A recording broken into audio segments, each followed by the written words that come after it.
Good morning.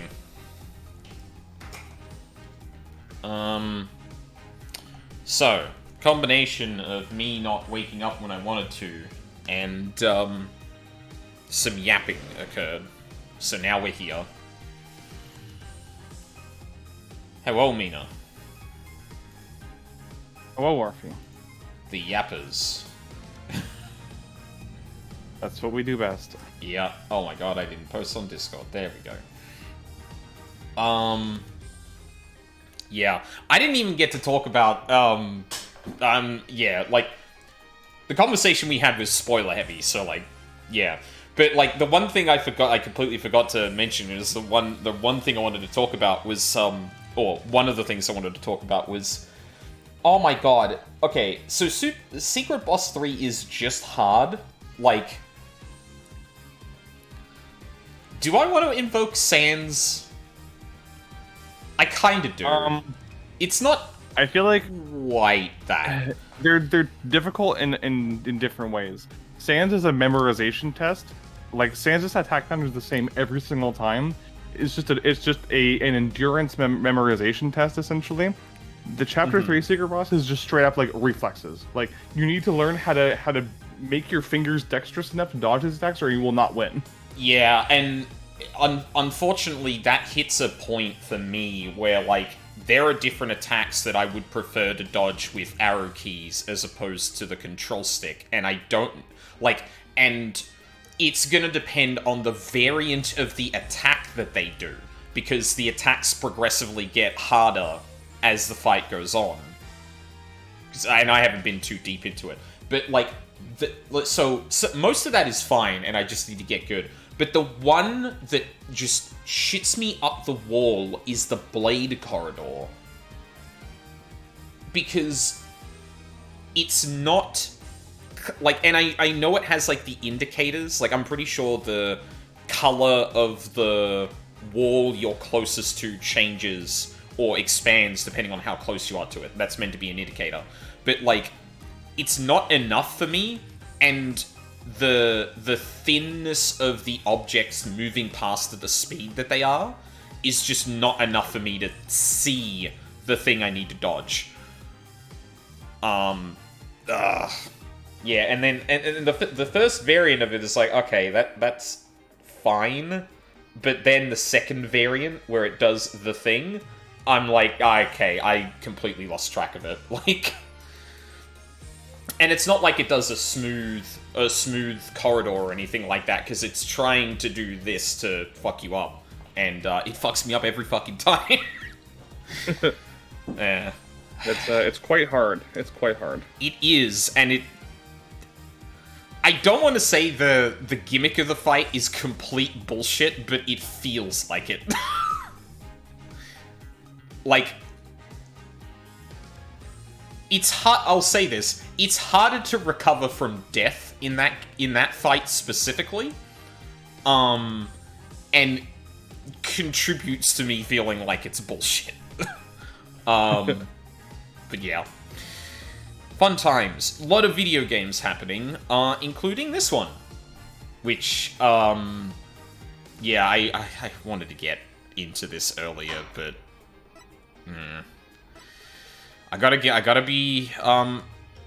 be okay with, like, me actually being tired after pulling a full day of playing nothing but Path of Exile. I can't expect myself to just, oh yeah, I'll be up right at 8:30 and we'll do an early Ace Attorney, and yeah, no. It's unrealistic and would be mean on myself. Hey Charles, how's it going? Does my controller want to work? Oh, that's right, I had to disconnect my controller yesterday because, like, several hours into the Path of Exile stream, the game just said, oh, you have a controller. Let's fuck up the interface so that you're playing on the controller. And I'm like, no. And apparently that just, like... I think it effectively disabled the mouse and keyboard, or, like, it changed what the mouse and keyboard functionality was. I can't remember which. But, like, I had to pull out my controller and restart the game to get it to fix that. I was like, okay, like, my controller had been sitting there for, like, 4 or 5 hours at that point on the whole time. Wasn't getting touched. So yeah, that was fun. Now, hopefully... This is a good chapter name. The legwork begins. Yeah, I like that. Oh boy. I think we left off with Emma? We had, Yeah, it was right after you finished the conversation. Yeah. We had just finished the conversation with her. Where are we going now? Investigate the crime scene. Yeah, we can do that now, because we got permission. Hopefully.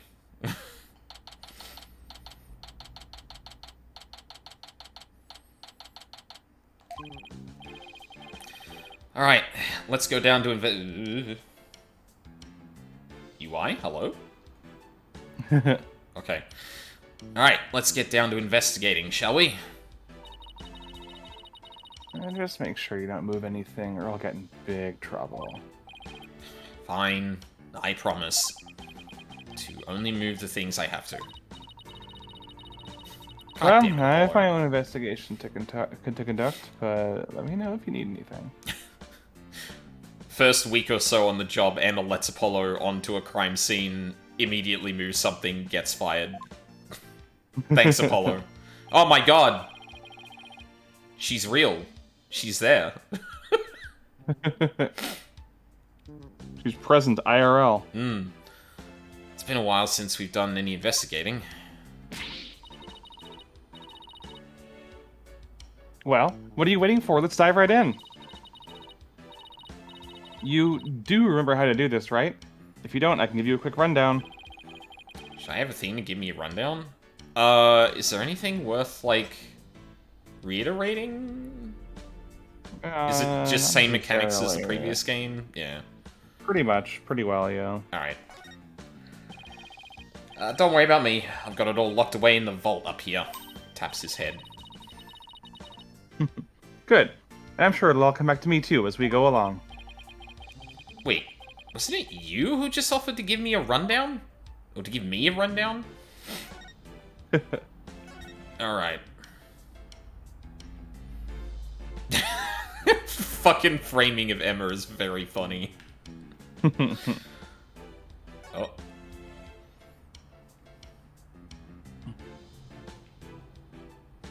Yeah, honestly, like, it didn't strike me before as, like, weird that they didn't do this with characters, but, like, that now they're doing it.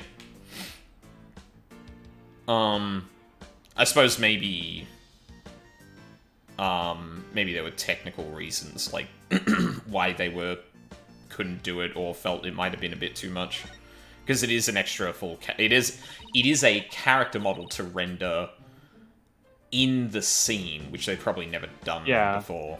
They weren't super confident in their character models yet at the time. Oh, I suppose that's true, yeah.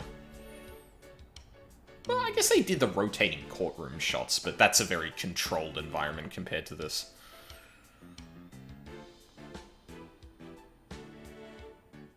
Oh, wow, this dragon's a lot more handmade than I expected.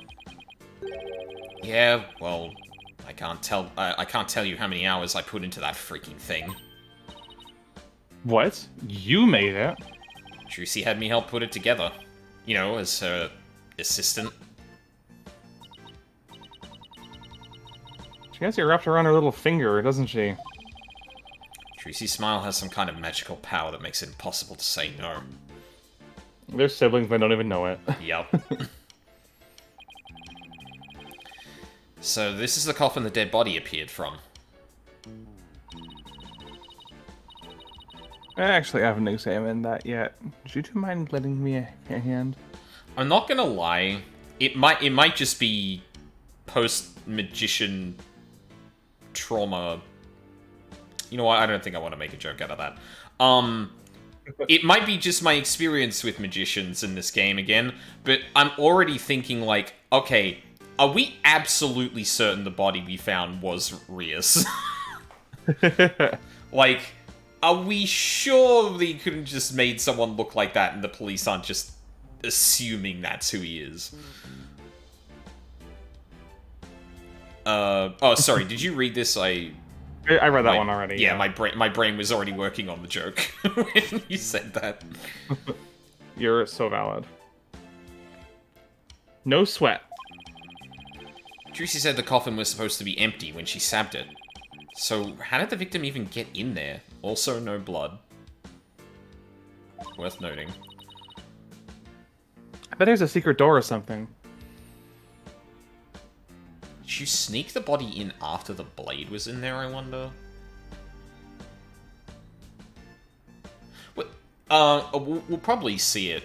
We'll probably get that whole sequence replayed to us or something. But, yeah, because that whole thing was very much, like, shot in the perspective of a camera. But I can't remember if Trucy took out the sword before the box collapsed.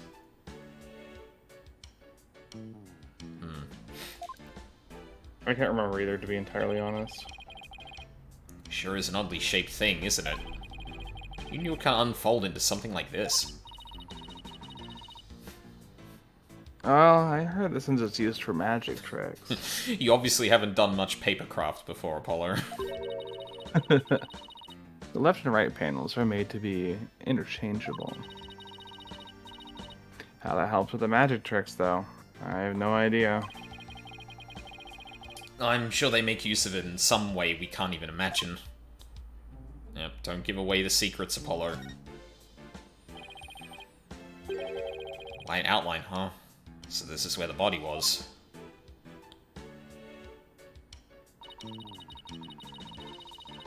What exactly did it look like just after the incident occurred, I wonder?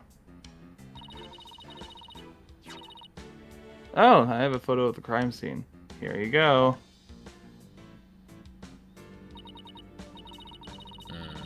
Stab wound in the back. Ooh. What the fuck is the name of that thing? A carabiner? Yeah, that's the one. Yeah. Wow, I didn't know that Mr. Reyes was a lesbian. Damn it! I was about to like say he, him, lesbian. Real? That's why I was like, fuck. I need to say the word correctly before making the joke. Great minds. Yep, absolutely.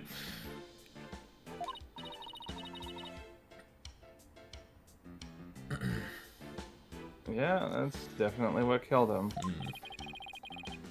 What's this thing around his waist? Oh, Apollo. It's a stunt harness.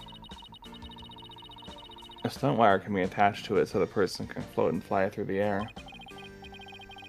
Come to think of it, he did fly in Act 1, didn't he?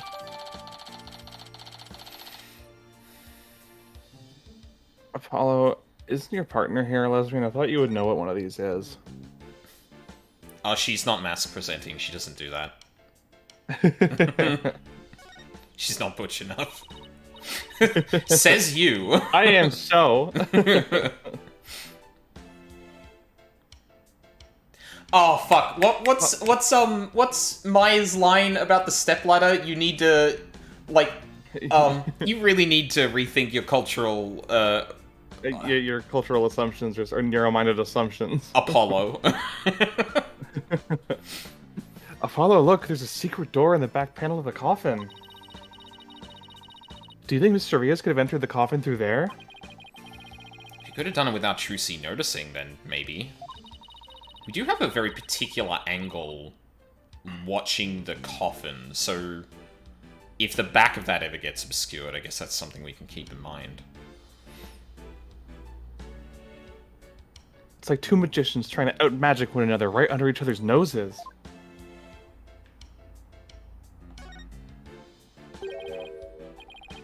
Wait a minute. It looks like the bottom of the coffin opens too. Ooh, a secret door. Let's try opening it. Do you not remember the explanation you got from Trucy? Apollo? Like, huh? Wow, look at that. It seems to lead someplace under the stage. Yeah, that's right. It goes to the understage passage. It's pitch black down there. Hold on. I think I see something glowing faintly. Hard to make anything out from up here. If you try to go down there, the magicians will get mad at you. Something about that phrasing that's very funny. The magicians Ooh, will the get magicians. you. Yep. Apparently, there are things down there that will give away the secrets behind their tricks. Entire hallways covered in blood. Well, that sucks. It's all right there, and we can't even check it out. We're definitely gonna have to examine that understage passage at some point, though. Yup. Sword. Sword. Jesus. There's a sword here. It's covered in blood. Must be the murder weapon. Yeah, yeah, like, I mean, this already doesn't match up because we've got the thing in the back. Like, oh, well, I guess the body doesn't necessarily need to be facing forward, does it? That is a lot of blood, though. So, like, that would have impaled him, not just, like, stabbed him in the back.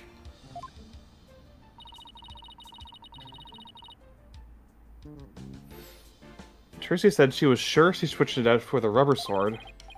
Unfortunately, this one certainly doesn't look like it's made of rubber. How did that happen? Hey, Emma. Were there any fingerprints on the sword? Oh my god. The sticker. Let's see. According to my data, no prints were found.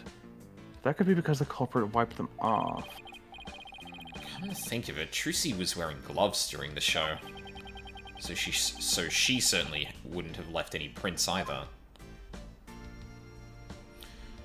I wonder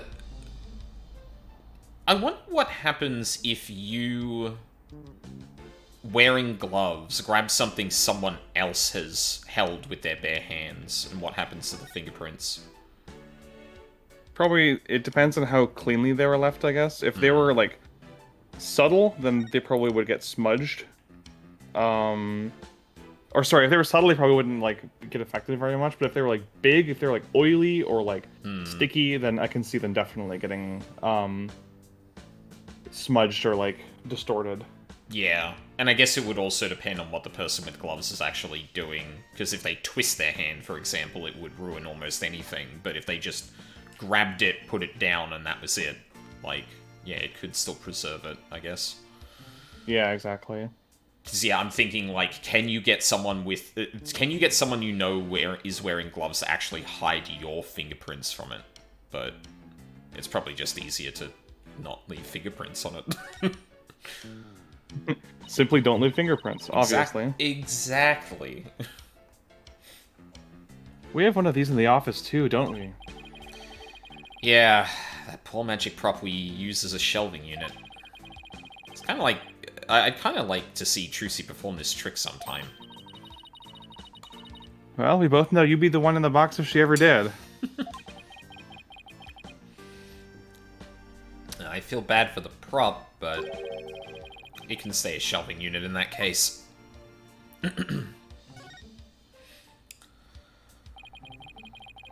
This is what they call a set piece. It's a piece of the onstage scenery. Very... yep, that's a piece of wood kind of comment. Yeah. It suddenly fell down after the body was revealed, if I remember correctly. Just as the brave heroine screams, the spell on the dragon breaks. Losing its wings, the dragon falls to the ground. That moon marked the collapse of Trucy's magical kingdom. Magic, huh? Yeah, sure. Timing was so perfect, I'd be genuinely surprised if it was magic. I didn't get to see if I could actually poke Emma. Oh well.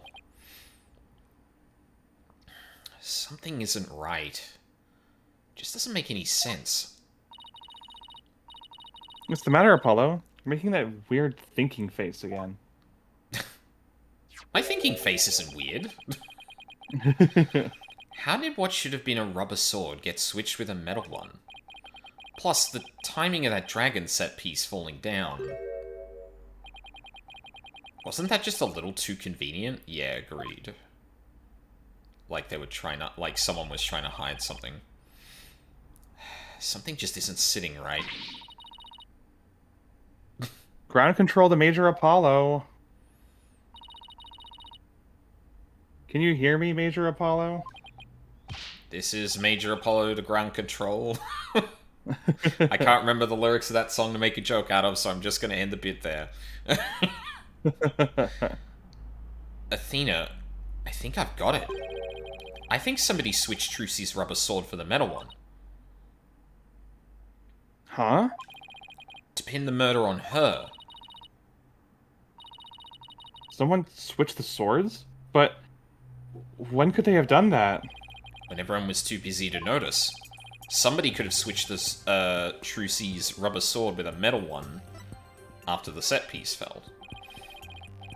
After the set piece fell, everybody in the audience was kicked out of the theatre.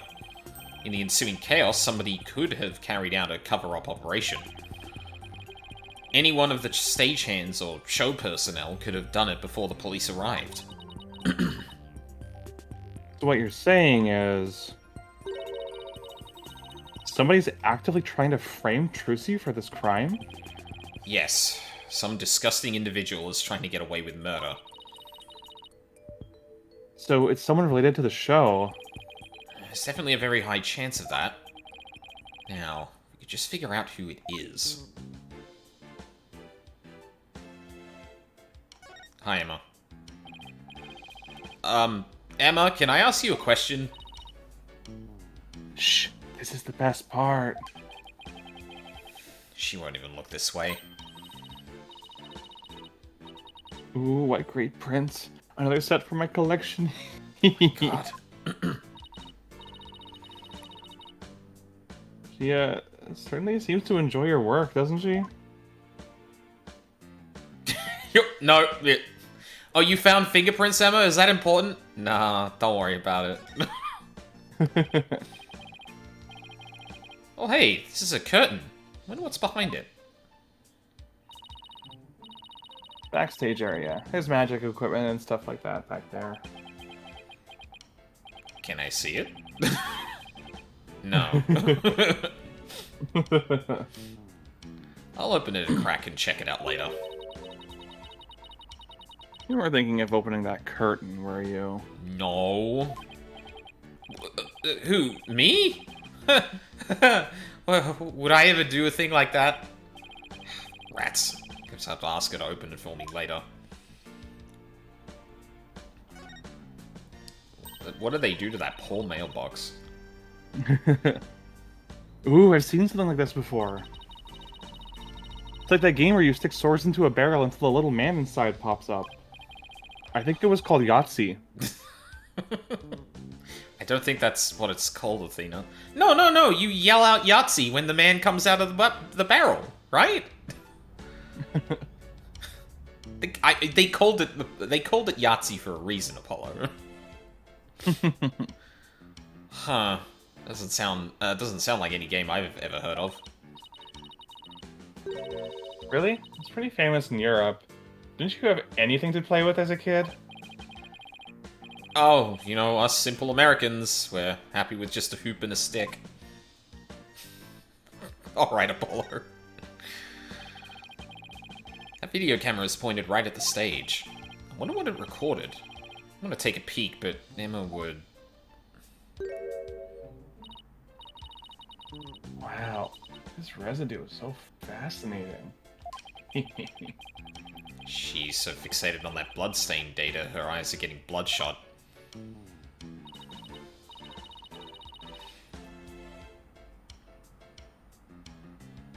Quick, Apollo, while Emma's off in Forensics Fantasyland. Let's see what was recorded on the camera.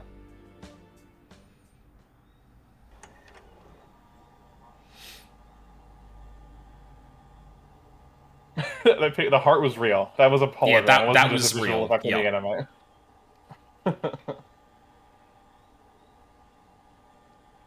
Bonnie's a technomancer. She just has to blow a kiss at any kind of machine. She can control it. Yep. Okay, so hat flies away.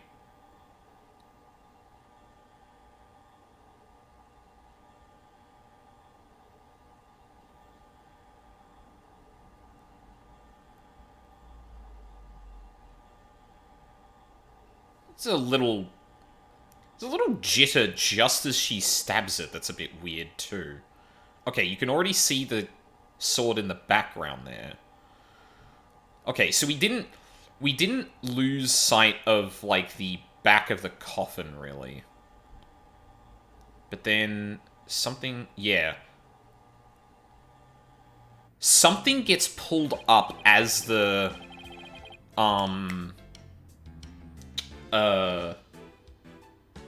something gets pulled up as the dragon falls, which we don't see Mr. Hat return, so it has to be something else, and that makes me think it might have been the body that was in front of them, or something there. Could have also just been something that's like counterweighted, kind of like that thing in Nirvana Initiative where uses body weight to flick the lights and that. It's the same video we saw on TV where you can't see the body at all. Apollo, did you notice a strange shadow in that footage? I'm glad we're talking about this now. Good. No. Why?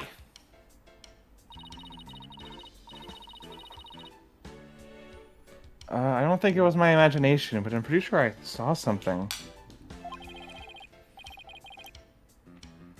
A strange shadow, huh? Wonder what it was. And it had a very indistinct shape, too.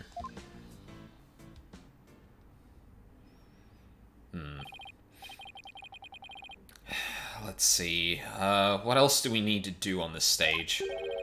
Emma, did you find any fingerprints on the coffin? Actually, I haven't checked yet. I was gonna do that at the end. I like to save the best for last, you know? We aren't exactly talking about dessert here. Oh, but we are. Would you like to partake in my delicious dessert? I don't mind sharing. Oh, yes, please. There's always room for dessert, right? Alright, I guess I'll join you two. So, could you show us how you check for prints, Emma? Sure. Let's start with the basics. As you know, fingerprints are an excellent way of identifying someone. That's because no two people have the same set of fingerprints. Not even twins. So if we find any prints on the coffin, they might lead us to the killer.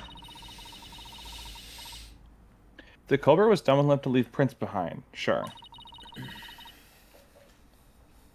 Let's go ahead and dust for prints now.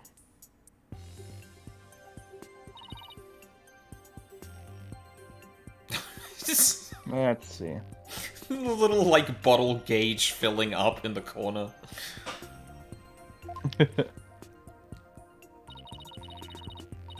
This looks like a promising spot. Try dusting the area with fingerprint powder. Move the cursor around and keep pressing A until it's thoroughly covered in powder. Like a hooker at a bachelorette party.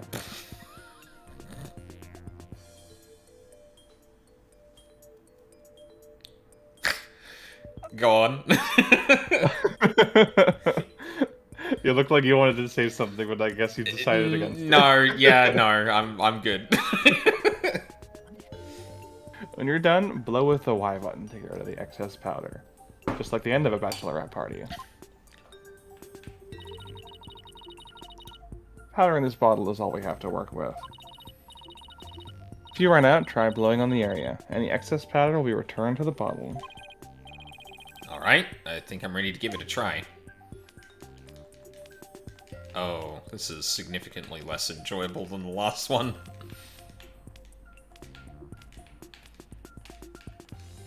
But I guess it means that you kind of have to section it off, really. Yeah. Which is a bit more, honestly, it's probably a bit more of a minigame than just, you know, dust the entire screen and then hit a button to make it appear.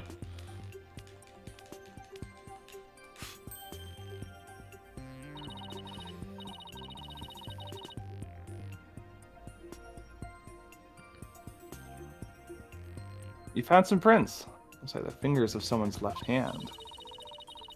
Now let's try comparing those with the ones we have on file. First, switch to Analyze mode with the left bumper to select a print. Next, select the print you want to analyze and confirm it with the A button. Oh. That wasn't centered on an actual print, but I guess the game was being generous. Thank you, game. I've got a pretty clear print here. I wonder whose it is. I have the prints of everyone involved in the case right here. Just choose the person whose prints you'd like to compare the sample against. Blue Badger jump scare. Well, the last person who was in the coffin was Arius.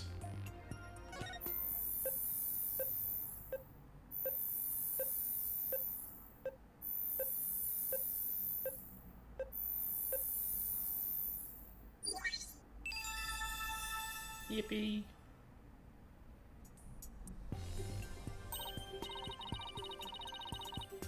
Bingo. Looks like the prints belong to the deceased Mr. Rias. Well, if we found prints here, maybe we can find them elsewhere on the coffin too. Guess I'll try dusting for more prints.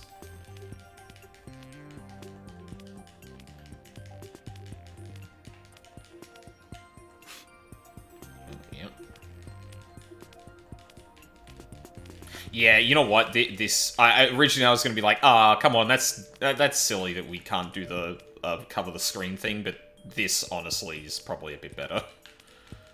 Just by virtue of like making you have to think about where you're putting the powder. Oh, right, it's not going to prompt me this time. There, I found some.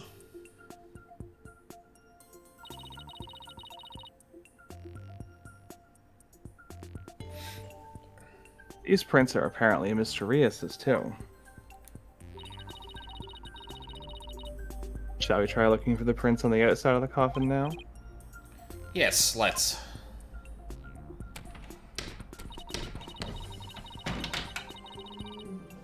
This time you'll be able to rotate the coffin and look at it from different angles. Oh boy. That'll give you a chance to examine it thoroughly. You can use the right stick to turn the coffin any which way you'd like. And holding the right bumper while using the right stick will let you jump to where the action is. If you ever get stuck or confused, you can always reset things with the right stick click. Okay, if I find any prints, I'll choose one to run against your data, just like before. Wait, so what is it? Oh. That was not clear from that explanation that is what that would be doing. Pretty comprehensive controls, I gotta say. You know what? I'm curious if there's anything on the door. In the back. There's probably one on some on the bottom too. Yeah, I think I like this version of it better, just because it's not like, here, just cover the screen with dust. Like, you do have to kind of, think. There is a method to it, yeah. Yeah. Okay. It's probably, although it's probably going to lead to a,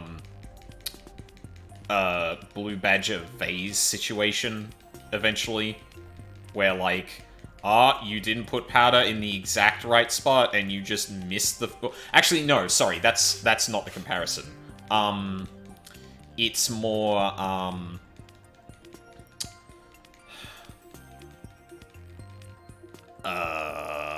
I'm sure there was a 3D rotated thing that we interacted with at one point that... Actually, wait a minute. Did that not... Oh, okay. Didn't quite blow all of it off. Where, like, if you just happen to put... if you just happen to not point in the exact right spot, the game was like, nope, you didn't find anything.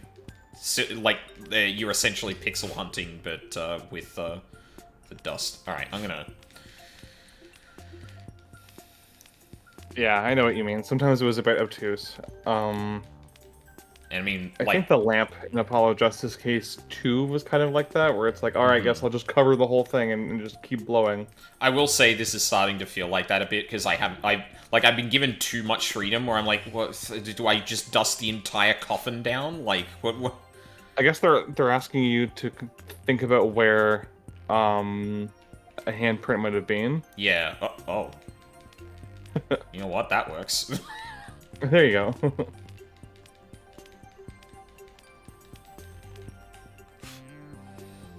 Alrighty.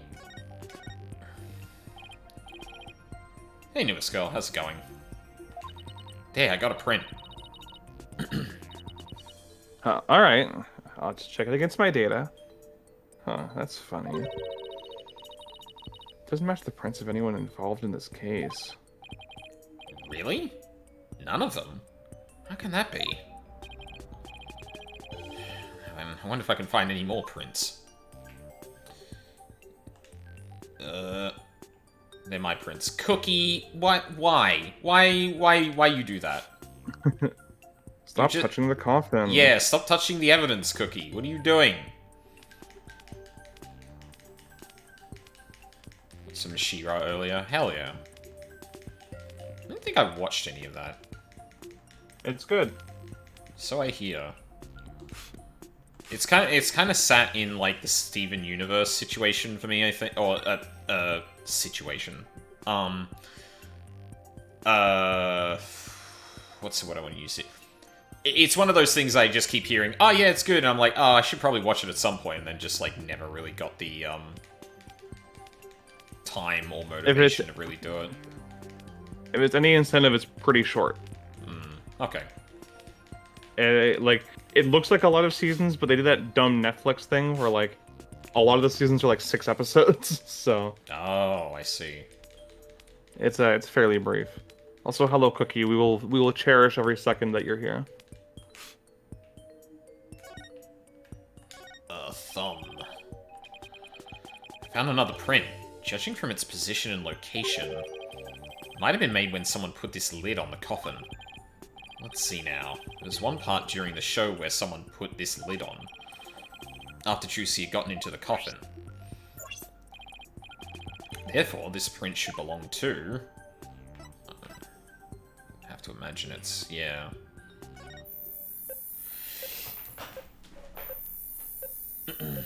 Power's out in my area. Oh, I hope that gets resolved quickly, Cookie.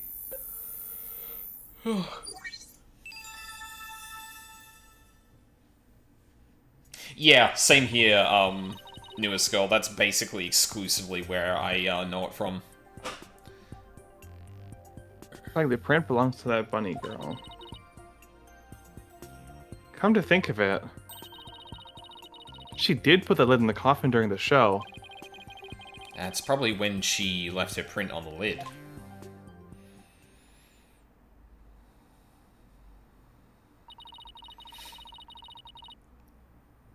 Looks like that's about all the prints we're gonna find. Sum everything up, the prints we found belong to the victim, Mr. Rios, and the bunny assistant, Bonnie. And some third unidentified person. But that's strange. We didn't see anyone else up there on the stage during the show. Does this mean some outsider was up there? Somebody unrelated to the show? I guess we can't really say at this point. Well, thank goodness we didn't find any of Trissy's fingerprints, right? That's only because Trucy was wearing gloves. Hey, Emma, there's something else that's been bothering me about the prints. Don't you think there's something odd about Mr. Rias's prints? Oh. Huh. Wait, hold on. Oh, this is showing it in a weird way. Thumbs forward. Okay, no, they're both in the right direction. Like, the one on the right is the right hand, the one on the left is the left hand. But they're facing away from the front of the coffin. Like, if I just put my hand up like this against invisible thing next to me, my thumbs are pointing in the direction I'm facing. Which means he was facing the back of the coffin when he made these. Well, assuming those happened at the same time, he is looking forward. Or he's looking into the back of the coffin.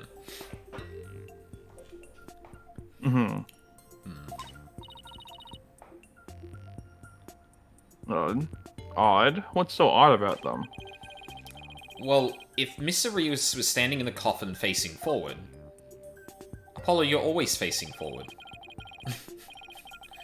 He would have left prints like this, right? But when we look at the actual prints... they're facing backwards. That doesn't make a whole lot of sense. Hey, what do you know? You're right.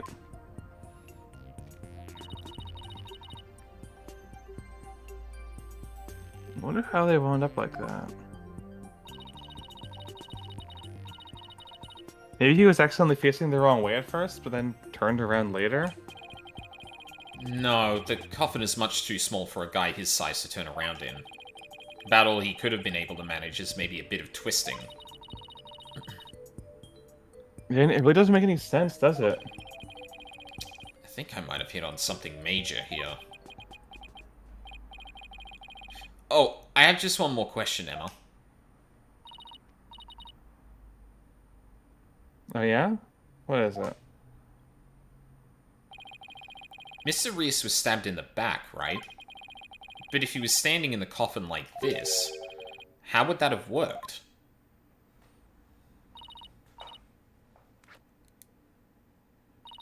Oh, right. That. The lead prosecutor has an explanation, actually. He thought the victim might have tried to dodge the sword as it came into the coffin. And I suppose Apollo established it would be possible to twist.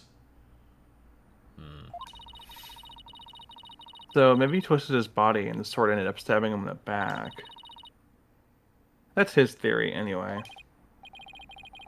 I see. I guess that sounds plausible. In addition to prints from the victim and Bonnie, a set of unknown fingerprints were found on the top.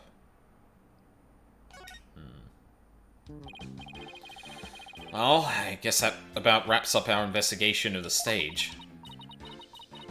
Actually, there's still the area behind the curtain. Don't you want to know what's back there?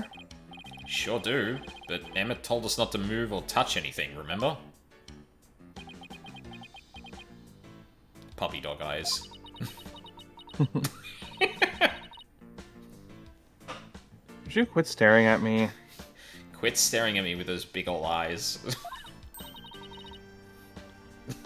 Fine, I'll go open it for you. Just turning to Athena with this.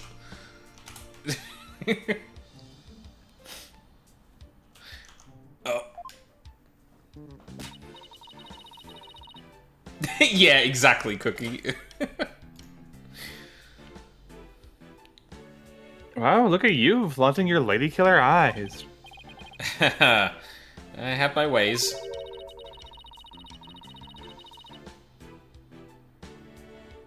I'm only doing this so I won't get charged with animal abuse for not throwing you a bone. I called it. I knew it. I guess puppy dog are asking me just as effective.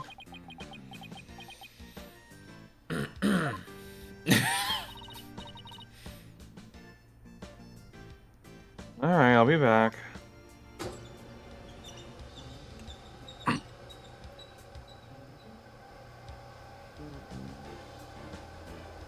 Ladder. pretty sure that's not a stepladder.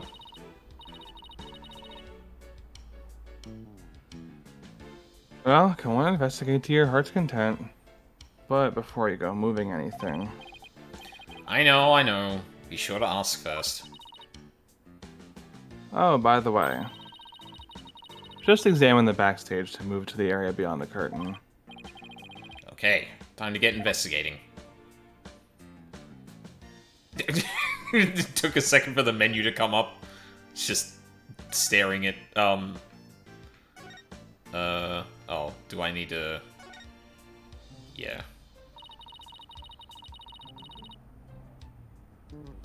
Seeing the stage this way kind of breaks the illusion, doesn't it? It just goes to show that some things are better left unseen. Ooh, listen to you, sounding all grown up and stuff. Don't worry, I'm sure you'll have some cynical one-liners of your own someday too. Oh boy. I can't wait. Anyway, on to more pressing areas. Let's go examine the backstage area.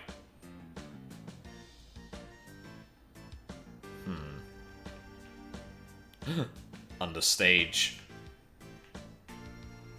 What the... Huh? Dustpan clipping into the... A dust... Oh, Athena. Whoops. Dustpan, a broom, and a bucket. Guess they use these to keep the stage tidy. I doubt that's what this bucket is for, though. See how it says fire on it? Oh, I guess it's a fire bucket then. You know, the bucket you fill with fire. Yeah, I heard the theater owner went out and bought that just for the show. There's more. No. No. No. When he heard there was going to be a fire truck, he flew to the store to get it. But can a little bucket like this really put out a raging fire? I'm guessing the owner thought it could. But it doesn't look like it's been used. In fact, the inside's caked with dust. Standard issue at Arsonist Academy, true. What was the point of even buying the bucket then? Huh. So there was no water on stage when... Didn't we have something that... Yeah, make sure the fire bucket is ready. Huh. Oh, maybe we didn't get to that point in the show to... And that wouldn't have prompted anyone to fill it up prior. Wait a minute. That means nobody actually prepared for the fire trick at all, after all. I have a feeling this might be an important bit of information. Almost like they knew the fire trick was never gonna happen. I still want to know why that thing is clipping into the broom, though. It's magic. No, Athena, please stop saying that. Like, someone's got to fill Trucy's role in the meantime. Hey, there's a coffin back here too. Looks like there's a stuffed dragon inside. No, wait, look. It's just an illusion. See? The dragon looks like it's inside. But it's really just painted on the front lid. Oh, wow.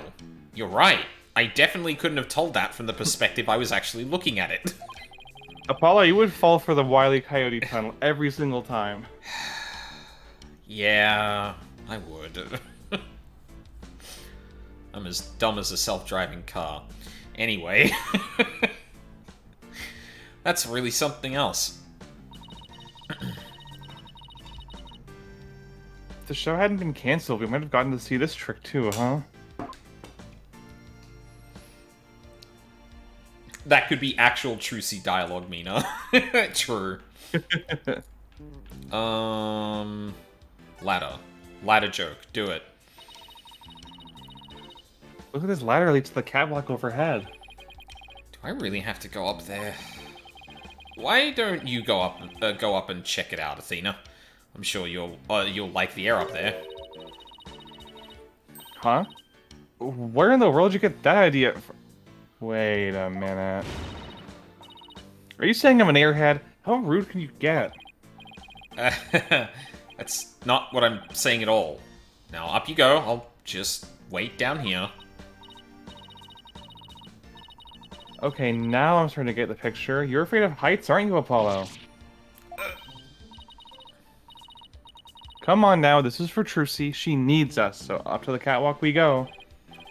Well, guess it's time to put on my big boy pants.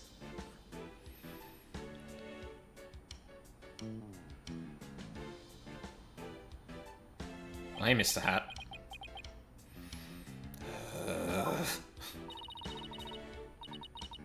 Are you alright, Apollo? You're white as a sheet. I'm fine. Don't look down, Justice. Don't look down. Those green things over there look like cushions. I guess one of them is used to absorb the force of the impact when Mr. Hat zipped into it. But then Mr. Hat is on top of it? Let's go check it out. Way over there?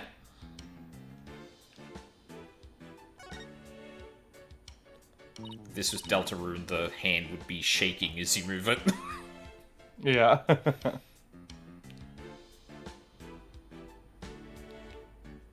What was that?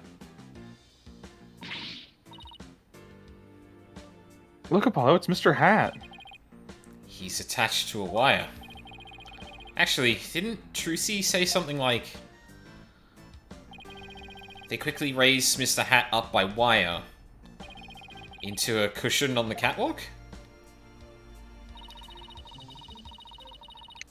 Maybe the stagehands pulled Mr. Hat up and left him here afterwards? Not the hook, man. That wire attached to his back. Looks like it's connected to one of the winches down below. Huh? Mr. Hat's cape is ripped. Did that happen during the show? That's odd. This looks like it was slashed with a blade. How in the world did that happen?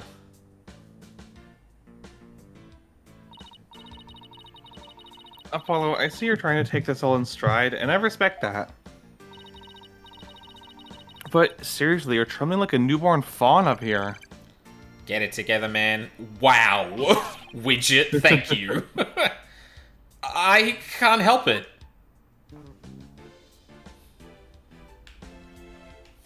Widget making fun of me.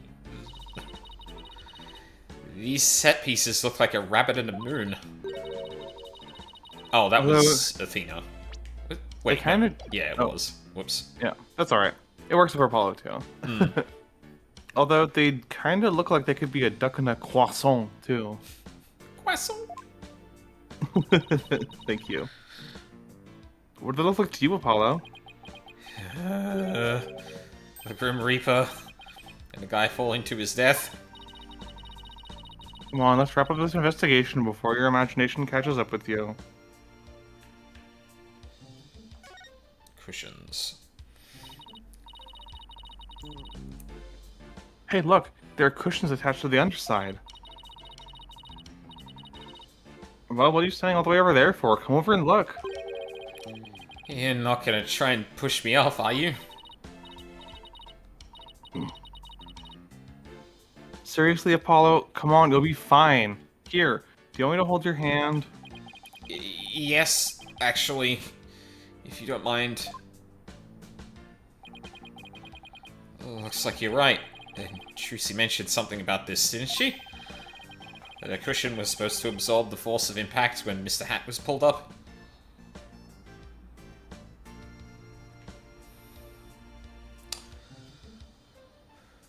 Almost like a slash mark. I wonder if the hook could have torn the cape. Because now that I think about it, the shape, the second shape that goes up to the roof kind of looks like a cape.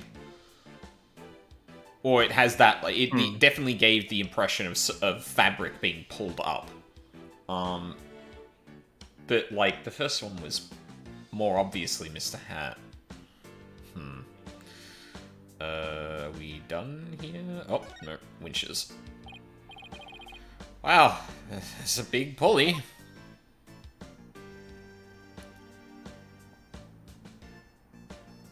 Oh boy.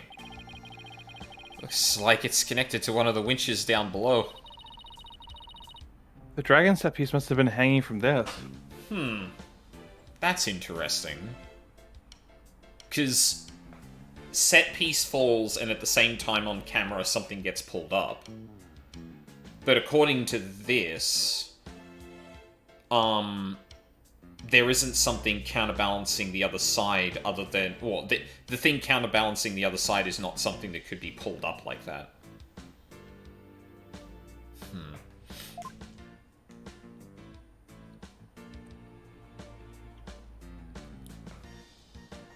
Oh, no, we're still not done.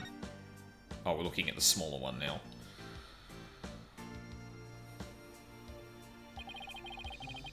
Yeah, it looks like Mr. Hat is rigged to this smaller pulley.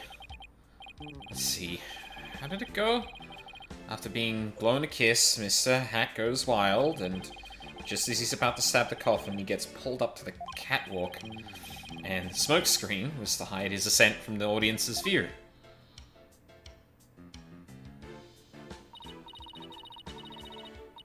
Well, I think that about does it for the catwalk. Do you think we missed anything? Nope, didn't miss a single thing. We're all done here. Yes, sirree. I take it you're ready to go down? Yeah, I think we'd better. I feel a fainting spell coming on. Oh, brother. You need me to hold your hand again, do you? Would you make fun of me if I said yes? Alright. Let's take a look at these then. What is this thing? It's a winch. I'm guessing they used it to pull Mr. Hat up. Oh look, there are two winches. One back there and one up here. Apparently, each winch was rigged up to something different. This feels like I technically sequence broke it, but it isn't actually sequence breaking it, because, like, you just get the explanation both times. Yeah. One of them is used to hold up the dragon set piece. Well, the other was used to connect that weird puppet up in the catwalk. I think you mean Mr. Hat, Emma. Oh. Oh, yeah. What the fuck is this thing? It's a guillotine.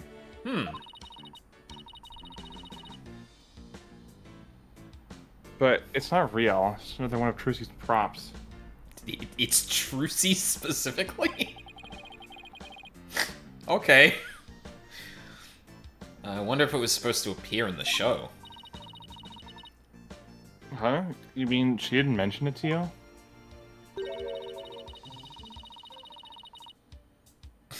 She said you were going to make a guest appearance on stage for her guillotine trick. No! I definitely remember not agreeing to something like losing my head on national TV.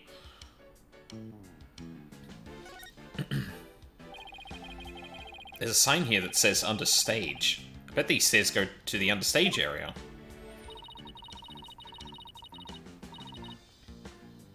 Percy told me she and her fellow magicians call it the Abyss. I wonder why. Who knows? Maybe because it's really dark down there or something?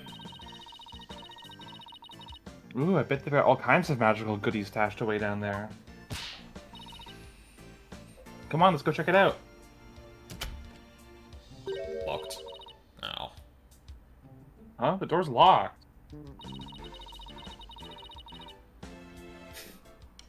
The entrance to the Abyss is barred to mere mortals like us, huh?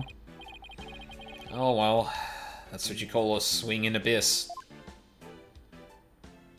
What, really? No one? Okay.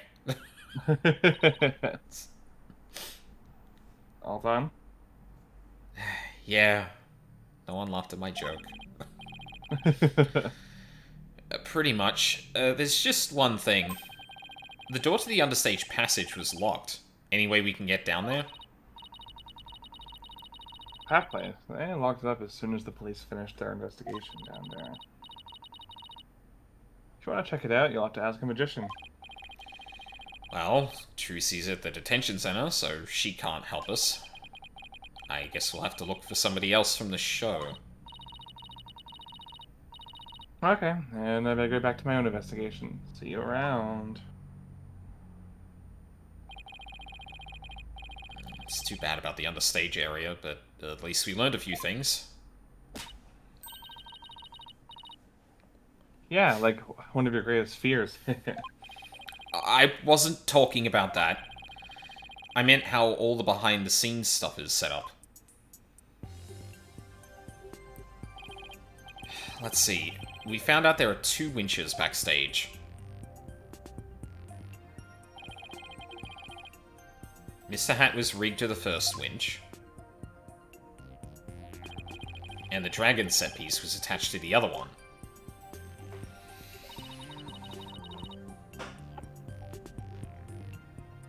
And both of them were used during the show. So how did you pull... Well, yeah, how did you pull up a third thing? Something would have had to have gone down. Which may have been obscured by the camera.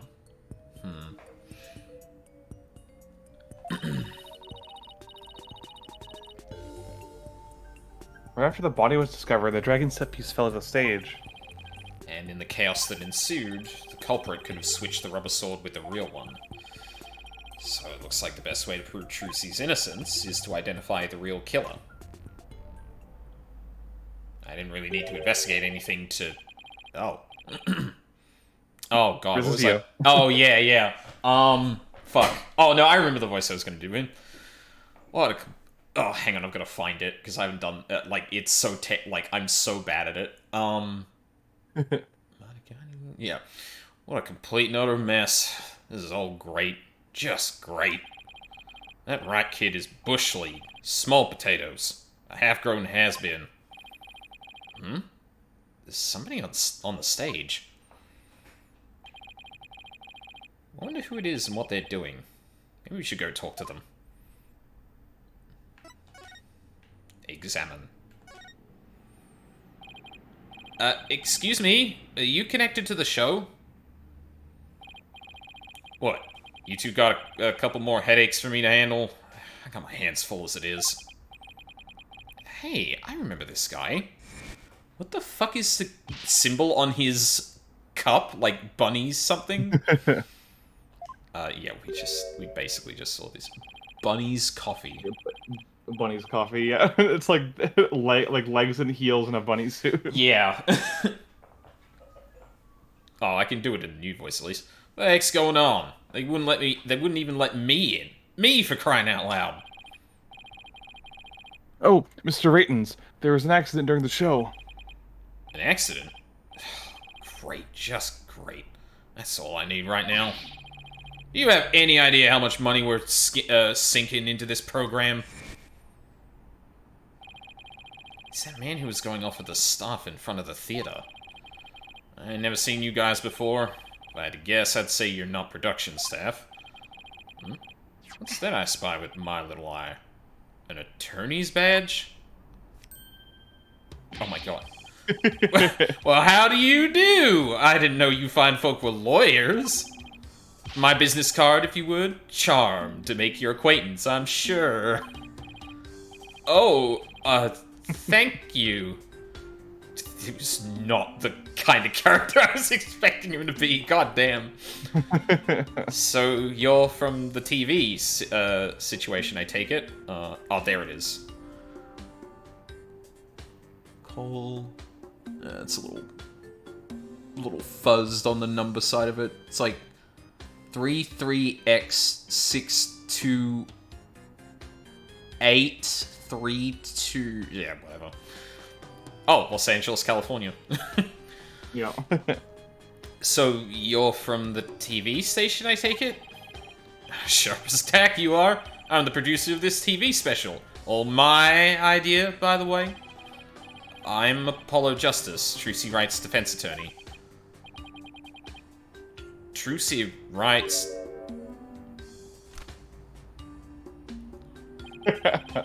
Well, ain't that a kick in the head?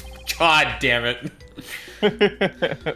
How about you open up with that tidbit next, champ?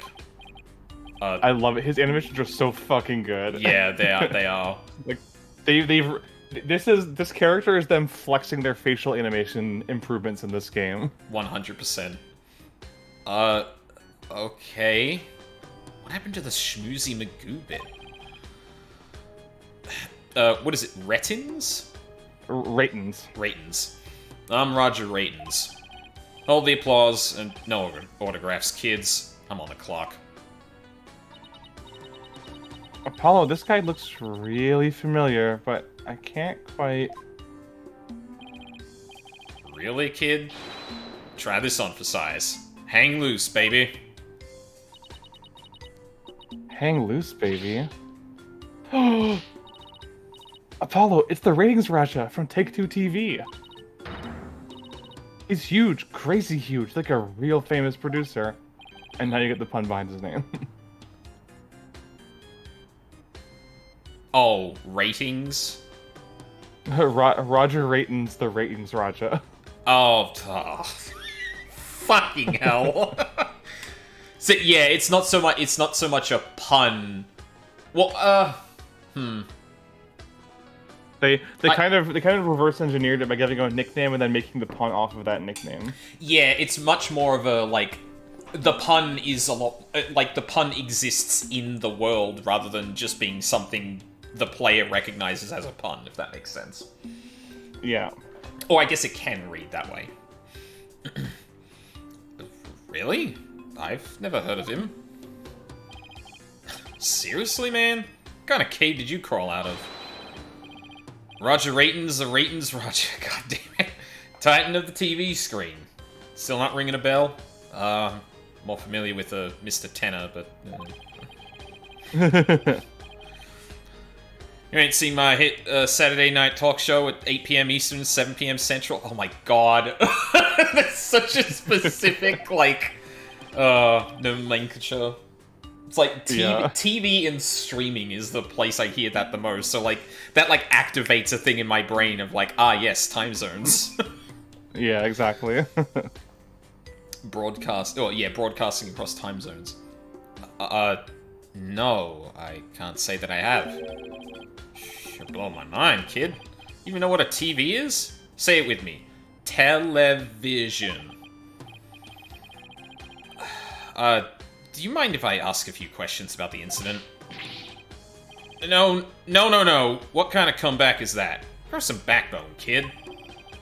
I basically lobbed that one at you. Now, hit me with your best barb. You just love that. Come on, you gotta sell it. Sell what? I thought I was no-selling what you... Do you not understand what no-selling is, sir? Have you ever heard of the term sandbagging before? Say something funny for the nice people at home. Go on, hit me with your best shot. My best shot? Punches him. We're rolling here. Hurry up before they change the channel. Chop chop. Okay. Here goes. Oh my god. Talk to the hand. Kapow. This fucking line here. Kapow? Really? And why are you pointing all dramatically like we're in court? I don't know. It just seemed like the thing to do.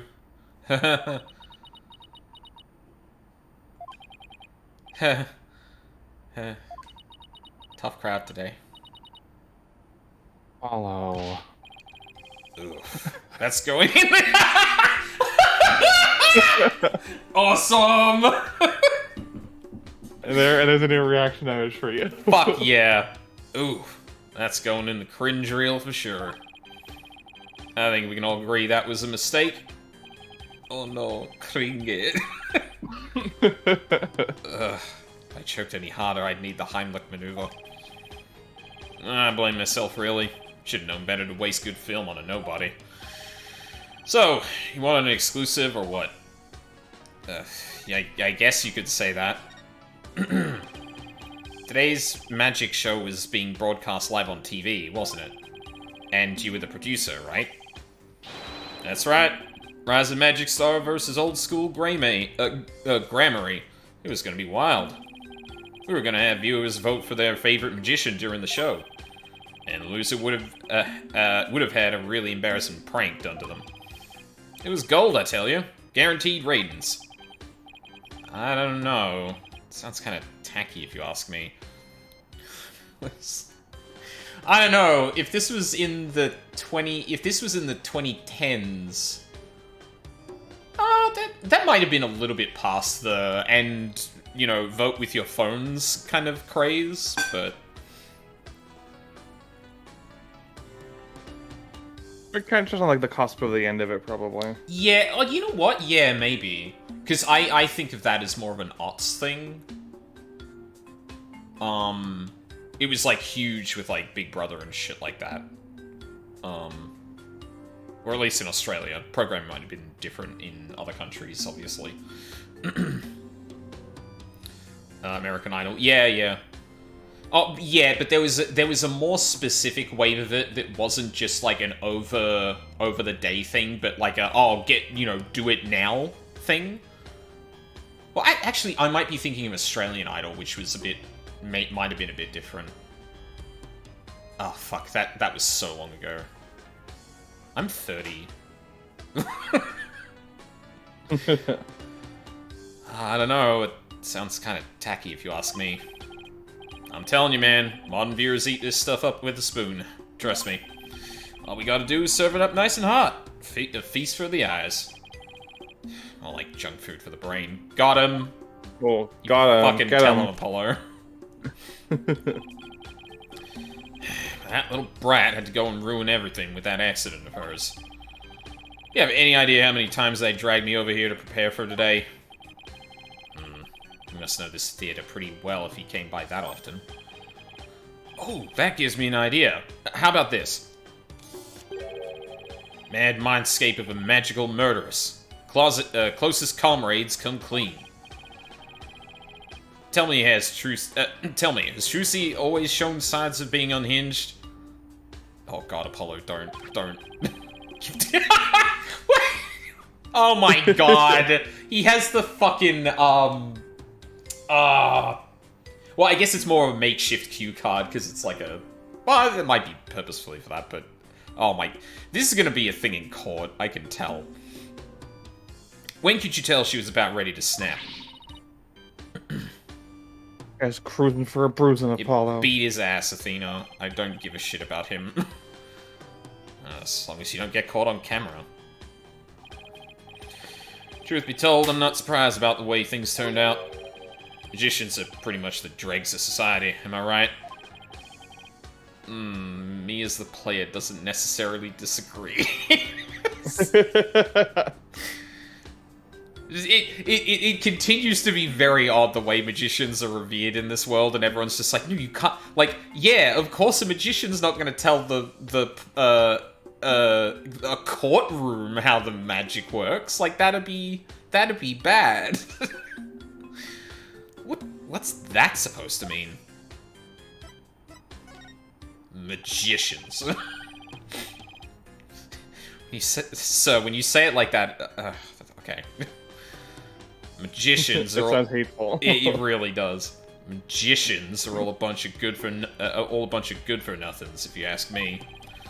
Con artists and thieves is what they are. They trick people and take their money. Coming from you, that's rich, pal. Anyway, I'm going to produce like 3 different TV shows that are all slop.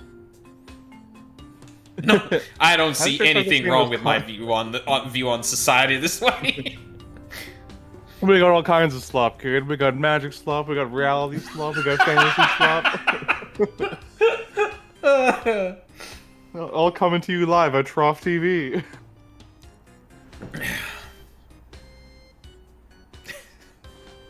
I'm trying to think of a way to work take 2 into that joke, and I'm struggling. Magic tricks aren't the same as con jobs, you know. That's right. People watching never feel like they've been cheated. Lawyers spout hypocritical nonsense. Big surprise there, lol. And post. Oh, God. This dude's still on X.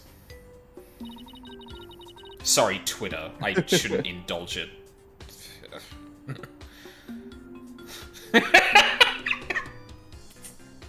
Did you just post it with us in real time? This is surreal. I don't know why. Those Grammarys are all criminals. It's in their blood. Trucy Wright ain't no different. That girl's no good. One might say that girl ain't right. She may look all sweet and innocent, but she's a stone-cold killer. Don't you dare talk about Trucy like that. You don't know the first thing about her. You won't find a sweeter, harder-working girl anywhere, period. You've got the wool pulled over your eyes, I see. What in the world are you talking about? You'll see. I'll dig up the dirt and expose the dark heart behind that sweet smile. I'll prove those grammar magicians are all a bunch of lowlifes. Hey, Emma, could you bring the police over? I think I have a suspect. Does he have a grudge against Trucy? Or maybe against all of the troop Grammary? TV is a window to the truth. It's not like that magic stuff or the streetwise charlatans that perform it. Alright. What were you doing at the time of the incident? Shooting a show in the station studio. We had a whole bunch of girls in bikinis wrestle each other for... yeah, that tracks. So you didn't see the accident as it actually happened? That's right. That's why I was shocked when I first got here. So he didn't hear about the accident until he arrived, huh? Guessing what you really want to know is whether or not I have an alibi, am I right? My staff at the TV show can vouch for me. Why not go there and ask them yourself? You can give them my card and they'll let you in. Oh my god, the fucking face he's making now. Yeah, it's like, exquisite. He's such a piece of shit. Yeah, fucking slimy motherfucker. So you have an alibi, huh? Good to know.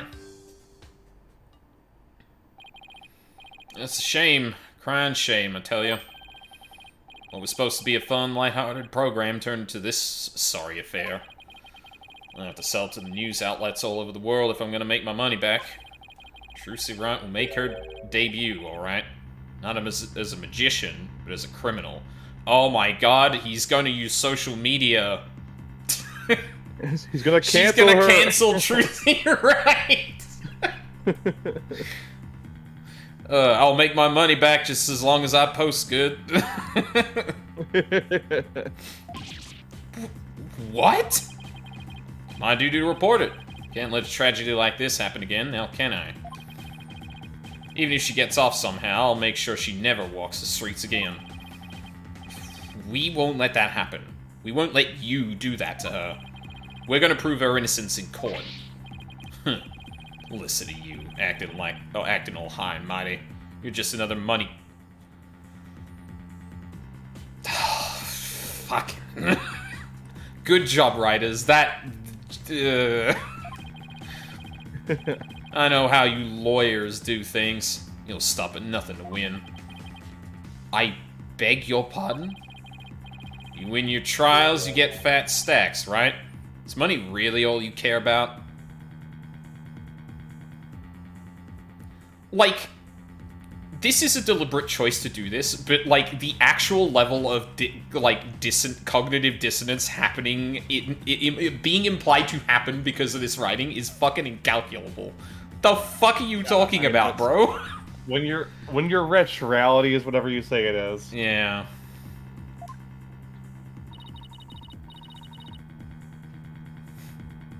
What's with him, Apollo? Why won't he listen? He's just like Roy in L.A. Noire.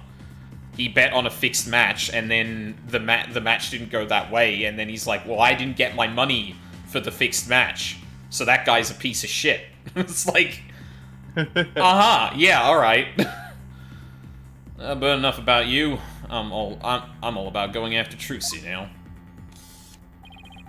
I won't stop until she's behind bars. That's how we in the media dish out justice. Before you even get to court, my expose is gonna take you down. Not if I have anything to say about it. Well, gotta get back to the station. Hang loose, baby.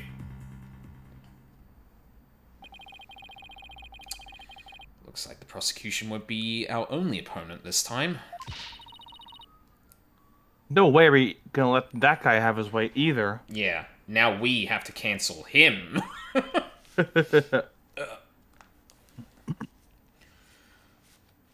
Oh, we should probably take a break in a second anyway. That's right. Okay, we're done with this stage, so let's go someplace else.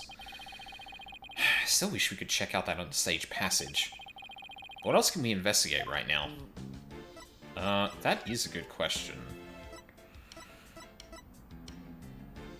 We already went through the dressing room. It doesn't sound like we got the card. So we probably can't do there. Yeah, I guess we return the notebook to Trucy. But we will do that after we've had a break, because it's been time. Yeah. Yeah, awesome. I'm voicing two pieces of shit in this case. Oh, well, I don't know how much of a piece of shit the prosecutor's gonna be, but we'll see. Alright, when we get back, I don't know, we have to try and, we have to try and, I was gonna say clout chase, it's not the word I'm looking for. We have to... Something vouch for Trucy's social media. I don't know, that fizzled.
I'm back.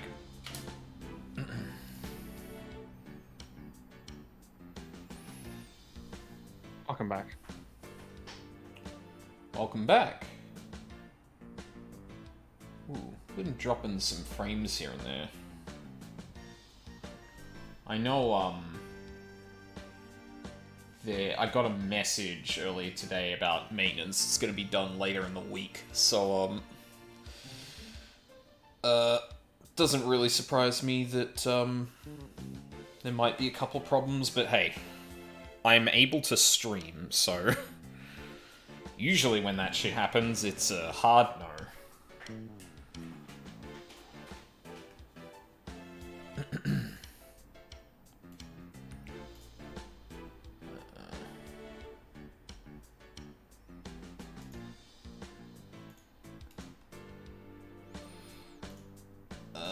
Okie dokie. Off to see Trucy.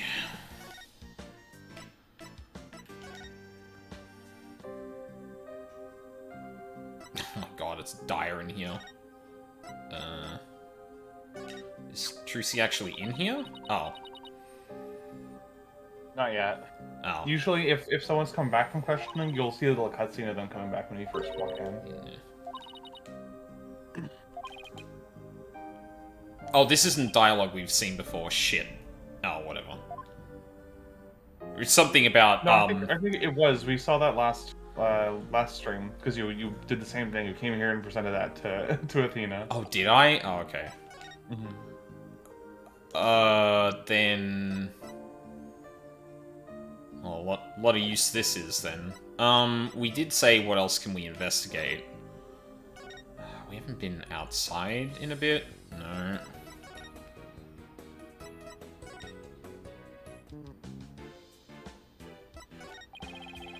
Already searched here, but it never hurts to take another look around. Okay. Right, you always got your planner if you want to have a hint on where to go next. But I was looking at that, right? Return the notebook to Trucy. Yeah. I think you might have to go to the right agency first.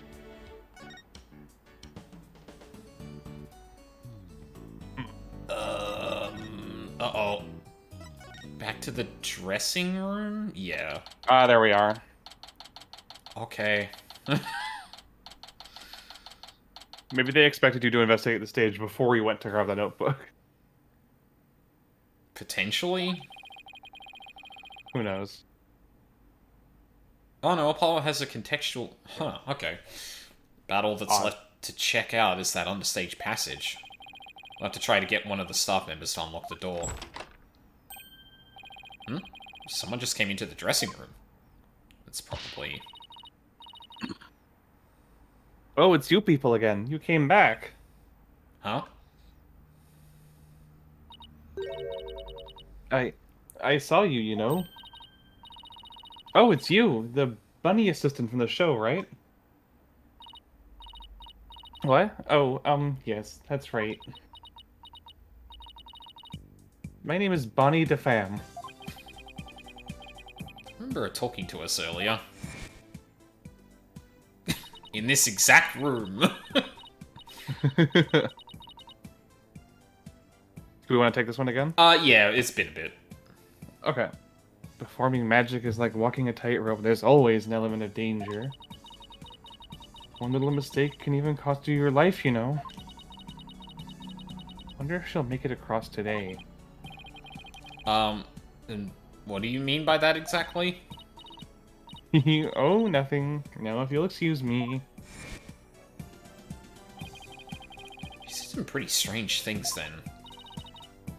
I saw you take it. You took something from our dressing room. The, Oh, Bonnie, that teleportation trick you did was amazing. Fantastisch. Aw. What? Oh, thank you. But what you did, stealing is... What other kinds of tricks can you do? Me? Oh, well... How about, this? Oh my god. Splendido! Oh my god! Like, obviously unintentional, but that reminds me of fucking Super Mario Sunshine. Like, people running, I think, speed running the game, I think, in Spanish, so it comes up in... Wait, no, Spanish? Wait, what? Oh, fuck, what, language is that? Splendido. Italian, I think? No, yeah, it's Italian, shit. Mixing up my Latin languages, goddamn. Athena, I think Bonnie's trying to say something to us. She is? Thank you, Mr. Thief. Thief? I saw you take that notebook. Please don't take things from our dressing room. Huh? So, it's true what they say. Thieves really do return to the scene of the crime, don't they? Thieves? I thought it was just about... I thought it was just arsonists in real life. Guess that means Shirley saw us, huh? I bet this looks pretty bad. You return what you stole right now. I won't call the police. Oh boy. You've got it all wrong. We're Trucy's lawyers. She asked us to bring the notebook to her. Trucy's lawyers? Oh, I'm sorry I called you thieves. If you really thought we were thieves, why were you still doing magic tricks for us? I can't help it. Whenever somebody asks, I just can't bring myself to refuse. Does that mean she's a real people person, or that she aims to please a little too hard? In that case, can you tell us the secret to your teleportation trick? Well, I don't know if I should. Oh, that's good. Oh. Oh. If I keep the pressure, she just might tell us. I've been dying to know. Oh my god, Athena, you can't use your overwhelming, fucking outgoing, extroverted personality to overwhelm this poor woman. Come on. Leave the poor girl alone.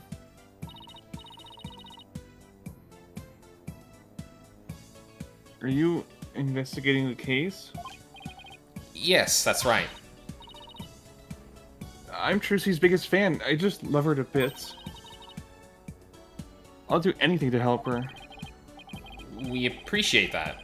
In that case, would you mind if we ask you a few questions? I like that. She's got a permanent rabbit face.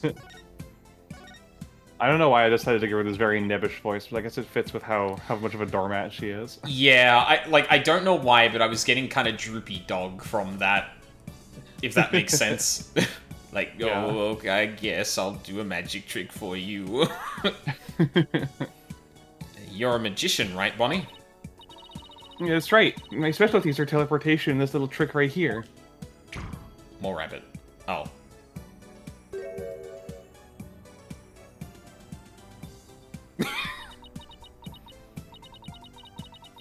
It looks like Mr. Bunny's in a bad mood right now. She's screaming internally. Oh no! They're gonna hate me! Oh, that she messed up. Fucking Apollo! God damn! You said you're a big fan of Trucy's, right? Oh, yes, I look up to her more than anyone else in the whole world. What about her makes you respect her so much? She's just incredible. Not only is she extremely talented, but she's so cool under pressure and always manages to keep a smile on her face. In spite of all that talent, she still works harder than anybody I know. You couldn't ask for more out of a magician. I'm sensing a shift into hyper fangirl drive. I love the unique way she does her tricks, and how she charms the audience. I especially love her magic panties trick, which is both cute and comical. The first time I saw her do the trick, I was so impressed and so moved. I've gone to her shows to see her perform so many times I can't even count. Oh my god, we're actually getting a cutaway for that? God damn.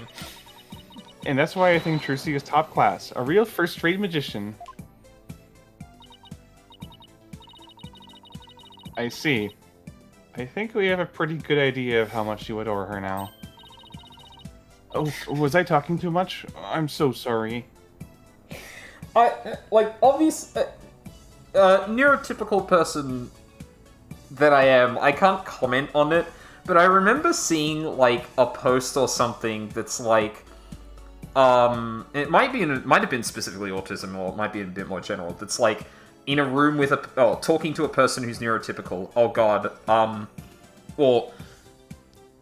what was it? It was something to the effect of, when talking to a neurotypical person, it's like, oh god, I'm being too annoying, am I? I really should, like, being self-critical. But then being in a room with someone who's more neurodivergent than you, you're like, god damn, read the room, or something like that. And that reads to me as what is happening to Athena right now, of like, oh god. Exactly. When you trigger the autistic girl's unescapable cutscene by asking her a special interest. True!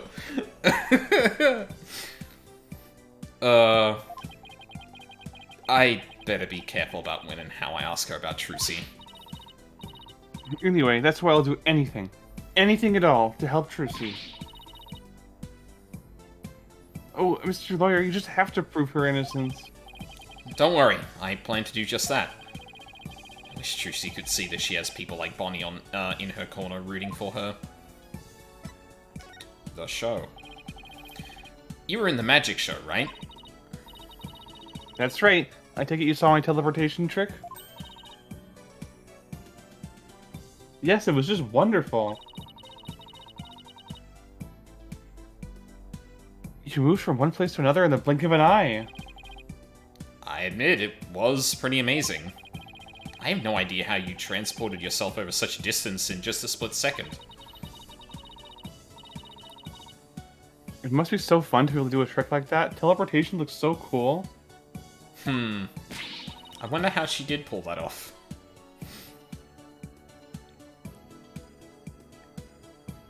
It's like a superpower or something. Yeah, my trick is turning some heads in the magic world right now. They're calling it New Miraculous Magic. Some even say it's the real deal. Real magic, huh? I know there must be an explanation, but it sure does look real. I just have to figure that trick out. I want to do it myself.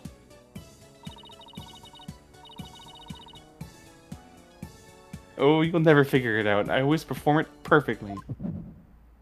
Oh. Ah. this feeling. Looks to me like Bonnie is hiding something. Oh no. Oh no. Not. I'm gonna do the fucking... Where am I?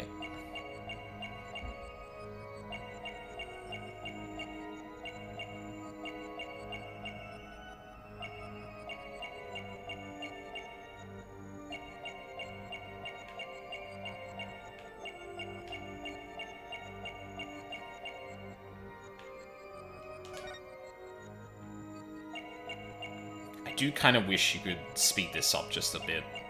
Yeah, I wish you could advance it chunk by chunk. It's kind of annoying.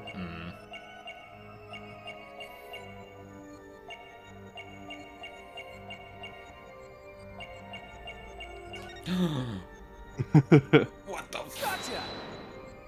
The rabbit in your hair is... Oh. Ugh. Why are you yelling at me? Oh my god, he's been yelling that out! Apollo! Huh? Oh, I just thought you looked a bit flustered, that's all. No, anyone would get flustered with you shouting at them like that. Any more of that? Don't bend those horns of yours like a spoon. Oh, not again. Hands off. Do you have any idea how early I have to wake up to get these just right? Using fucking roof sealant. Wait, was that not it? I think no, you have to try it again. I think you have to center it on the rabbit. It was a bit to the side. Okay.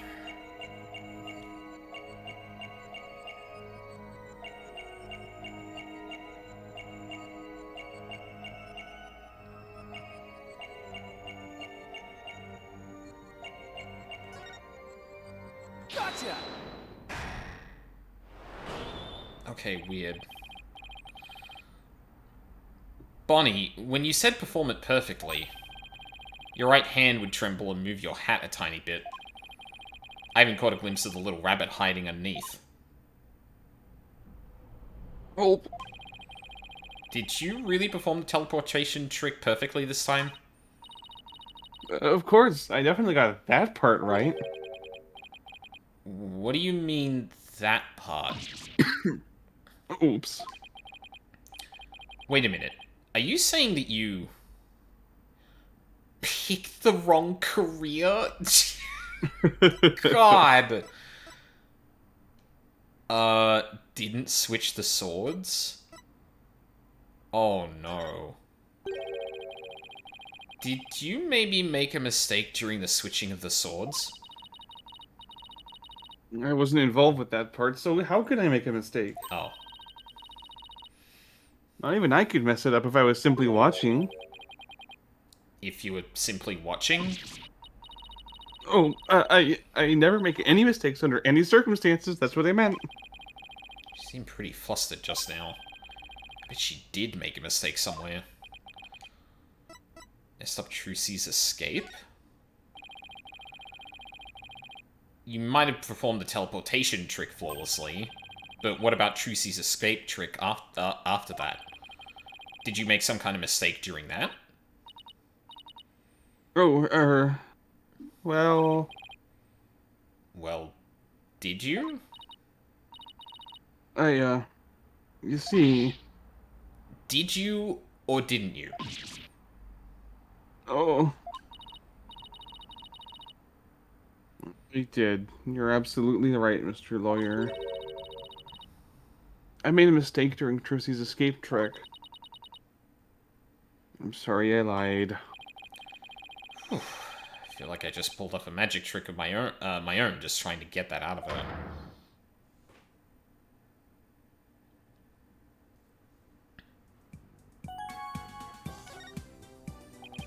So you made a mistake during Trucy's escape trick? Yes, I was in charge of operating Mr. Hat, you see. And I made a huge goof. So, did Trucy explain to you how the escape trick works? Yes, she knew we'd need to know for our investigation, so she shared the secret. let's see. After Trucy escaped from the coffin down into the understage passage, Mr. Hat was to be pulled up to the catwalk by a winch. Trucy would then pop up on stage through a trapdoor. Oh. Thought that was going to be continued on. I was operating Mr. Hat at the time. But I flubbed up where I was supposed to have him stand. I was supposed to make Mr. Hat stand to the left of the coffin.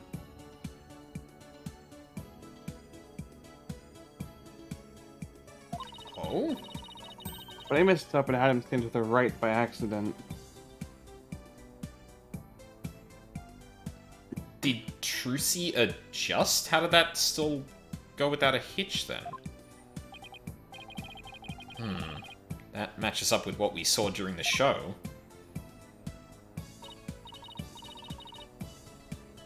Huh? But then, doesn't that mean... Trucy would have ended up popping up to the opposite side of Mr. Hat?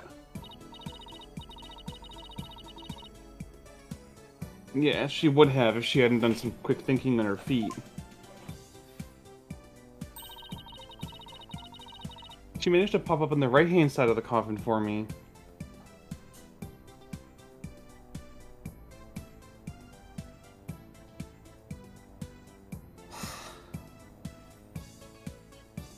Like, I get it. I don't know what this means. What could possibly... Why would that make a difference? Just meta thinking. I should probably let the game just go. So the audience never even knew a mistake was made. Way to go, Trucy. But my mistake caused you so much trouble. I think I'd better ask Trucy about this later, too. Oh, by the way, we'd like to investigate the understage passage. Would that be alright? Oh yes, by all means. Anything to help prove Trucy's innocence. I'll unlock it for you.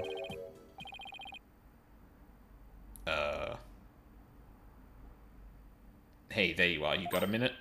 Oh, of course. Oh, Mr. Ratons, yes, of course. I should have known. Not you, Bunny. The lawyers. They're the ones that want to see. You have business with us. Here, you two are from the same agency as Trucy. Is that true? Yes, that's right. This is for you, then. Hang loose, baby. A contract between Take-Two TV, the first party, and Trucy Wright, the second party. If through the fault of the second party, the show must be cancelled in part or in full, the second party will pay $3 million as compensation to the first party? $3 million? Yeah, that's more like it. That shocked reaction, that dopey expression. You'd make a great comedian. Really? I know, I'll put you on my show. We'll get one of those cartoon anvils to fall on your head. Wait a minute. Is this one of those hidden camera prank shows? You wish. That's an official contract. See for yourselves. You're the lawyers after all. You should know one when you see one, right?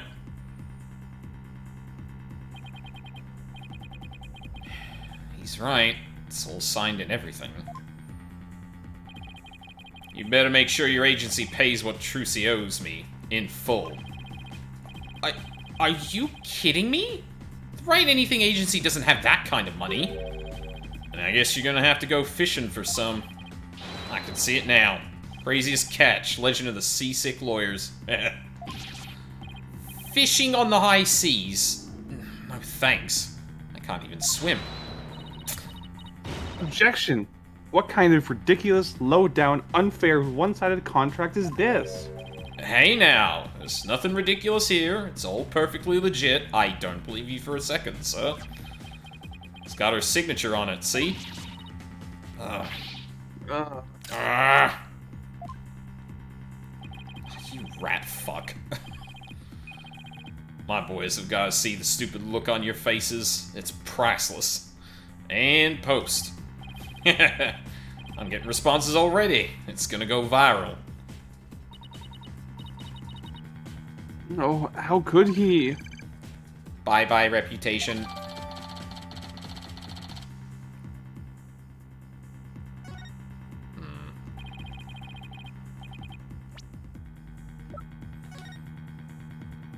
The first party will pay all expenses for the magic show. The second party will confer all program broadcasting rights to the first party. If, through the fault of the second party, the show must be cancelled in part or in full, the second party will pay $3 million as compensation to the first party.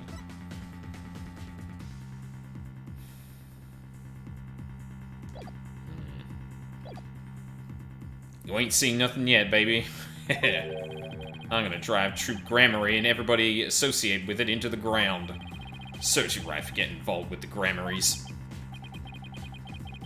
What's this grudge you have against the Gramarys, anyway?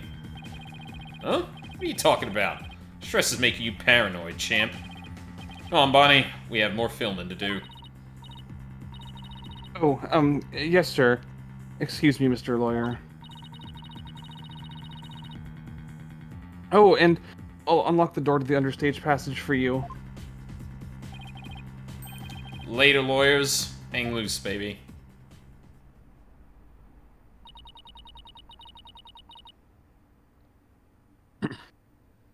Why would Trissy sign a contract like that? Why did this all have to happen when Mr. Wright isn't here? We'll have to come back for the understage later. Let's go hear Trucy's side of the story. Good thinking. We can't just let you hit the high seas just yet. There must be something we can do. We can't let the ratings Raja get his way. Real quick.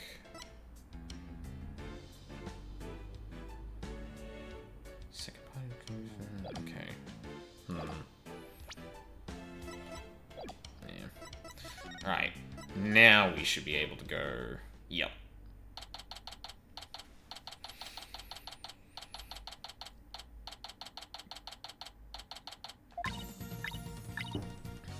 Three, two, one. Ta-da! Wow! Now you made my handcuffs disappear. How did you do that? She's doing magic tricks for the god? Now, should I try making you disappear next, Mr. Guard? Can you do that? Oh, yes, please. This is so exciting. We should probably stop her before there's another incident. Trucy. Oh, hi, Polly. Hi, Athena. We, have some questions for you. Judging by the look on your faces, it must be about something big. Yeah, I guess you could say that. Things have gotten a little sticky. Oh, and I have to remember to give her that thing she asked for, too. Alright, the contract. Trucy, do you remember this contract? Yes, I signed it before I went on stage. What about this liability for compensation article here? Liability for compensation? What are you talking about? Let me see that. What? $3 million? Just as I suspected. She didn't know about that part. I've never seen this article. And I read the whole contract from top to bottom. It was only a single page. It's like, how could I miss that? Well, not implying that she missed it, but, like, how could you possibly miss that if it was there? Yeah, I didn't think you'd miss such a big thing. She does, like, hang around with lawyers day to day, like... But there's your signature, so what's going on? Maybe... there was some kind of trick involved? You know, when I signed it...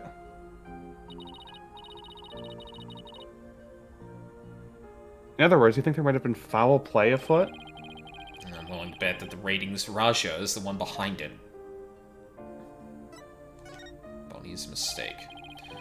Bonnie told us about the mistake she made on stage. Oh, you mean with where Mr. Hat had been placed?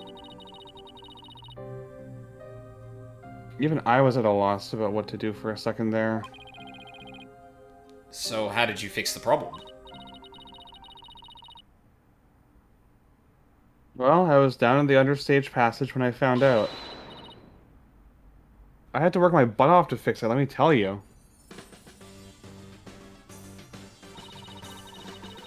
After I escaped from the coffin and went down to the understage passage, I got a signal from Bonnie saying that she'd made a mistake with Mr. Hat's positioning.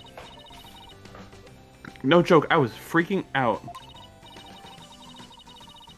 After all, I had to be back up on stage in just a few short minutes. Magical girl Trucy Wright was faced with an unprecedented crisis beneath the stage. Would this spell the end for Trucy and Gramarye Land?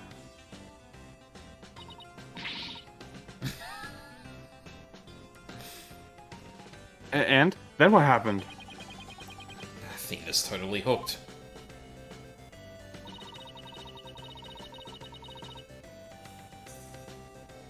I was supposed to get back up on the stage through trapdoor number 1 on the left.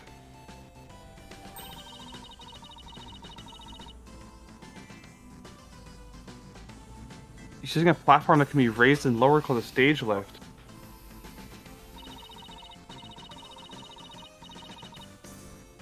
There was a stage lift ready and waiting in the lower position under trapdoor number 1.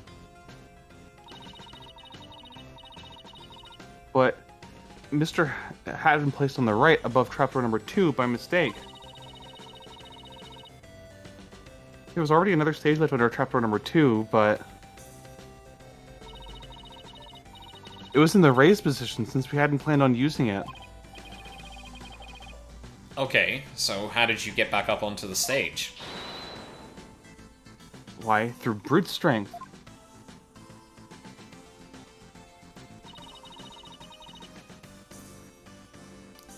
I couldn't lower stage lift number 2 by myself. So I pushed it back and out of the way.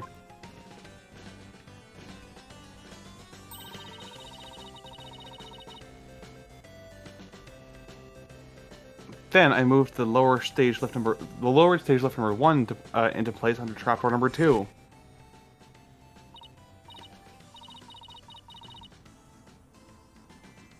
Ugh, this thing is heavy.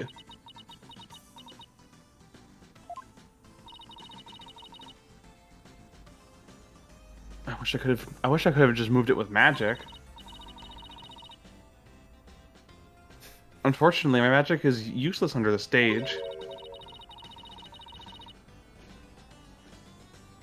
The understage is a dark abyss that drains the magician of all their powers. Sorry, top left. Ache it. Day 2. You wait and see. Huh.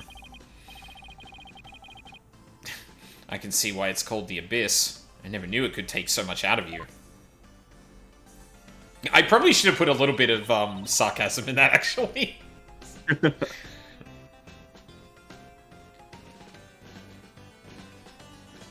That's just how it goes in the real world. Solutions are created by the blood, sweat, and tears of those behind the scenes. Wow, I learned so much just now. Trucy, have you told anybody else about all this? Nope, nobody. This sounds like some critical information. I better make a note of it. Trucy moved the stage lifts to cover for Bonnie's mistake. She told no one about this. Alright. Next. The book. Here you go, Trucy. Here's your notebook back. Oh, great, thank you very much. So, what's written in there, anyway? It looks like it's full of secrets or something. That's because it is. It was originally my granddaddy Magnifi Grammary's notebook. He used it like a diary and as a place to jot down ideas for new magic tricks. Some of which only members of True Grammary have ever laid eyes on. Wow. This notebook is a really big deal then.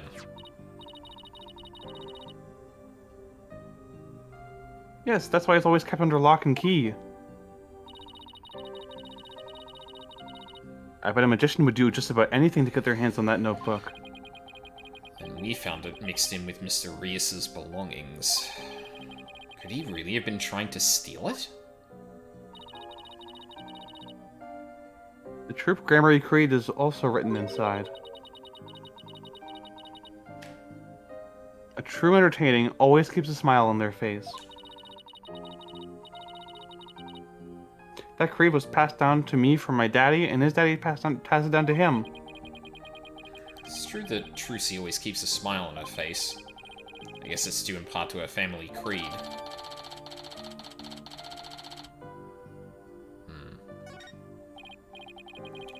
Trucy, I want to talk to you about where we found this notebook. Well, thank you for bringing me right there. We found this notebook mixed in with Mr. Rias's belongings. What? Do you think he might have been trying to steal it? No way. I can't believe it. The great Mr. Rias would never do any such thing. It would be so far-fetched if he was after the True Grammary's secret tricks. That makes for a pretty compelling motive to take the notebook. In any case, we'd better focus on doing something about this contract for now.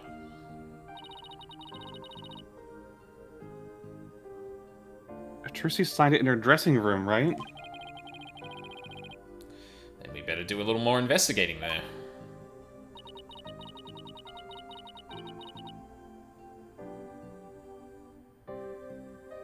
I'm so sorry to put the two of you through all this. Don't worry, we'll get to the bottom of this. There's got to be some kind of mistake. If you need me to, I'm willing to take drastic measures. No more drastic measures today, Trucy. Oh. With my magic. Oh, thank God. You're not planning on pulling some magical money out of there, are you? No, my magic panties are much better at making things disappear than appear. Do I want to know what she's planning to make disappear? Paula, we have to do something, anything, to fix this. The court case is going wrong, and Trucy's like sneaking up behind Raytons with her panties ready to just boom.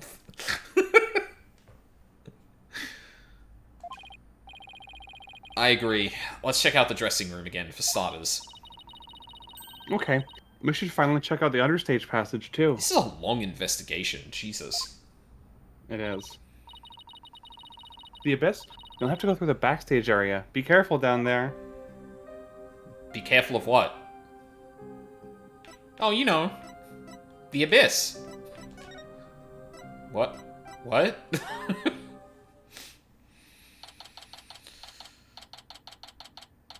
Alright. Did they leave a piece of paper behind on the floor somewhere? Okay, this is where Trucy signed that contract. Right, and there must have been some kind of trick that was used when she signed it. The question is, what kind of trick and how was it? The question is, what kind of trick and how was it done? If some kind of object or tool was used, there still may be a trace of it somewhere. Like with the pen, or the paper. Well, it's time to find the secret to that trick. Off jets! Let's do this!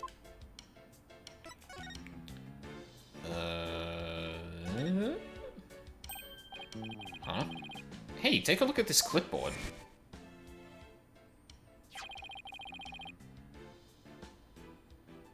Could you sign this, please, ma'am? Sure thing. Just one. This is one sheet in the clipboard, right?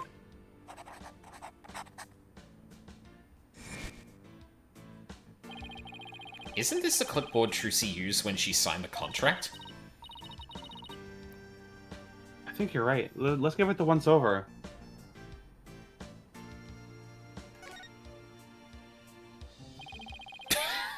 It ever so slightly rotated back. Let's try opening the folder.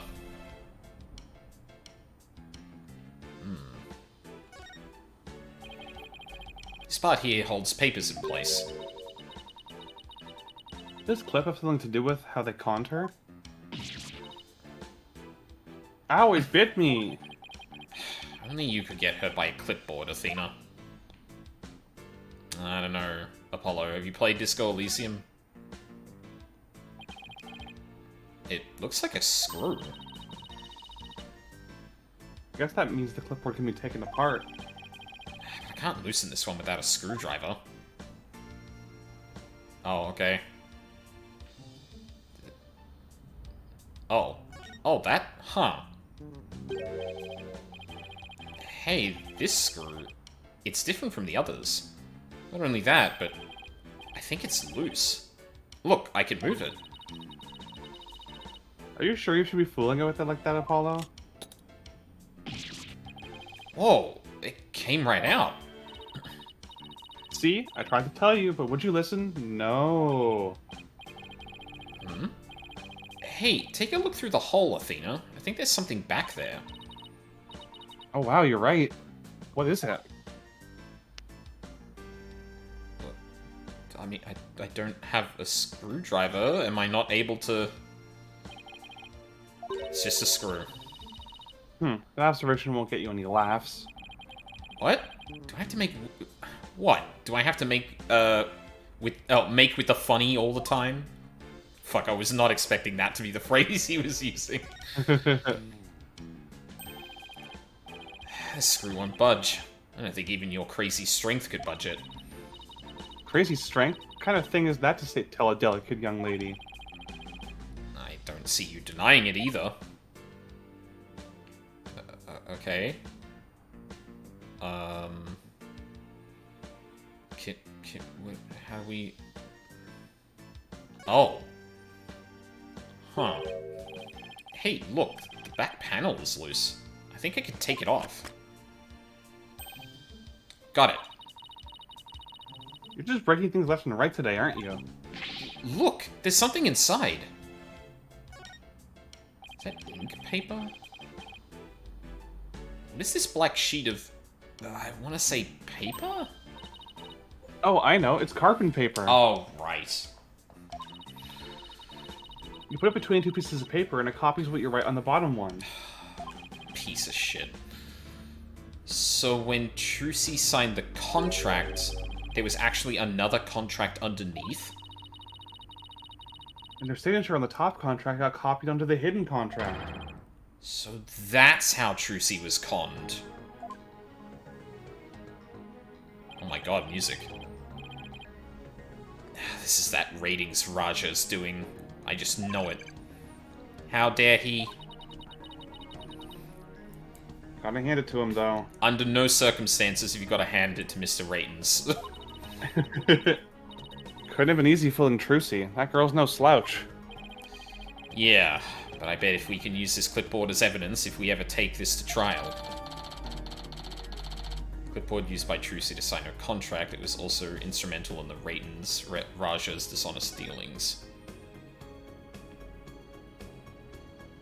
Are we good then? Hey, the bunnies again. Oh, look at the adorable little bunnies! Rabbits, huh? I used to have a pet rabbit. It's a Really? very funny It's a very funny conversation to have with this music backing it. Yeah. It's go time. Bunnies! You sure don't look the type. What do you mean? What's wrong with me having a pet rabbit?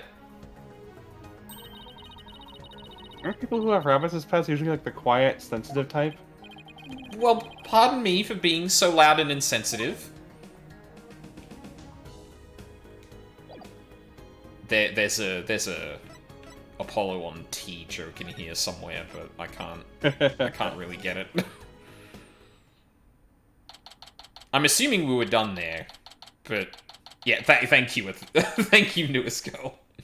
So owning a rabbit growing up add to the Transmask headcanon? Yeah, potentially. Absolutely. Is that a thing? I don't think I'd get it. Not really a stereotype, just like I don't see you being this quiet, sensitive type in Apollo's like, well, I was a very different person back then. I suppose that yeah, that makes sense. Let's see. We should be able to get to the understage passage from backstage. Hopefully, Bonnie unlocked the door for us like she said she would. Gotta just jump over here. Back to the backstage. Never met a cis man who's owned a rabbit, anecdotally.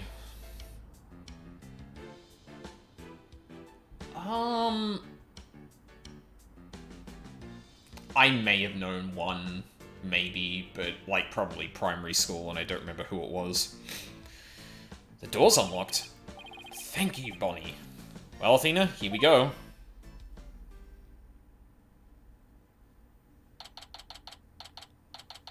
I'm gonna make it... rat. There's that, Yeah. There's that, graffiti you couldn't read earlier. Yeah, I'm gonna make it big someday, too. Just you wait and see.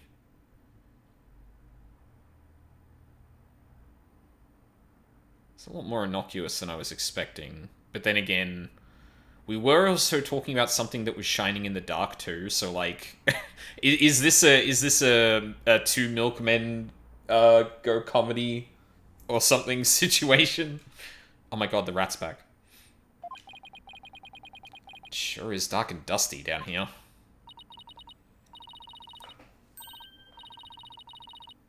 The Abyss, the magical underworld. And look, there's a denizen of the Abyss now. A fearsome beast with long, sharp fangs, ready to prey on unsuspecting souls. Huh? What are you... Oh, you mean that tiny little rat over there? No, I mean the fearsome beast over there. I take it you don't like rodents?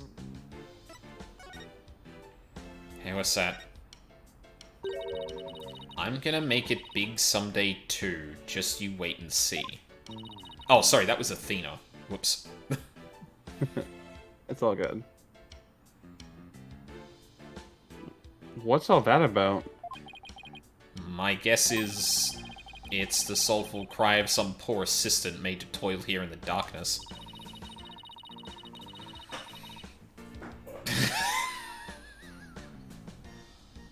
And who would know about the soulful cry of a bitter assistant better than you, right?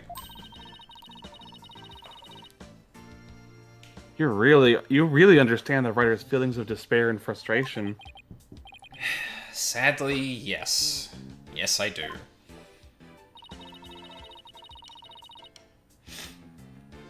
You really shouldn't scribble on the walls, you know, Apollo. It wasn't me! Rat! Oh. Hold on. If I try and do this later, I'm never gonna catch it. Oh, I guess this also... Actually, yeah, let me do this first. What's this glowy stuff? Oh, it's... Oh, that's right. He answers your right. question. Yeah, I wasn't expecting that. Oh, it's glow-in-the-dark tape. Hey, this must be what I saw through the secret door in the bottom of the coffin. But who put it here and why? Probably a marker of some sort, since it's so dark down here. Sounds about right.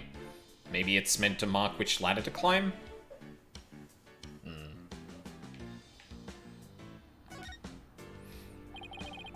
It's a stage lift for getting up to the stage. Trucy moved this one here.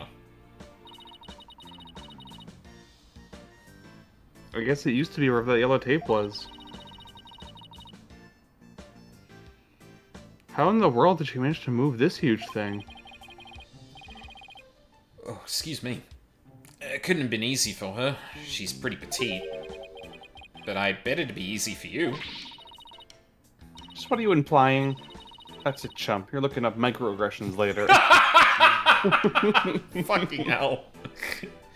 What a good line. That's a good line, yeah. Rat! Fuck, I missed it.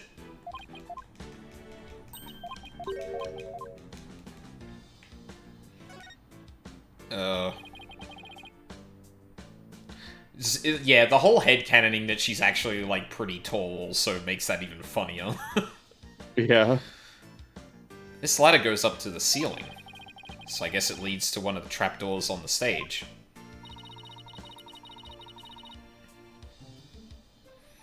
Trucy must have used this ladder when she escaped from the coffin.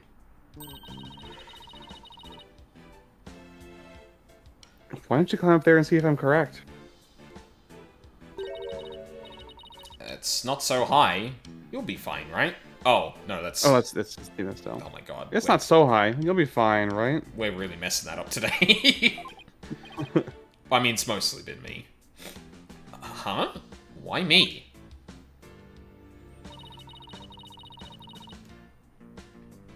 You make a young lady wearing a skirt climb a ladder? Is she not wearing a pantsuit, or was I imagining that? No, you've been looking at too much excellent fan art of her. Yeah, her probably. design has a skirt but also tights, so it kind of gives the illusion of pants. Right. That makes sense. Fine, I'm going.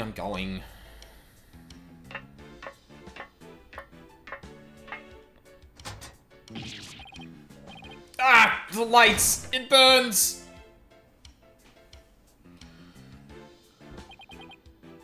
Ow. You alright? I can now confirm that the ladder does indeed lead up to the stage. Well, that tasty bit of info was definitely worth risking life and limb for. Well done. Thank you for the sympathy, Athena.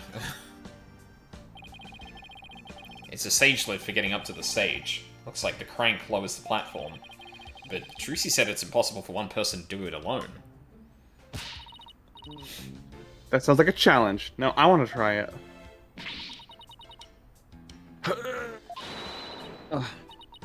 Ah!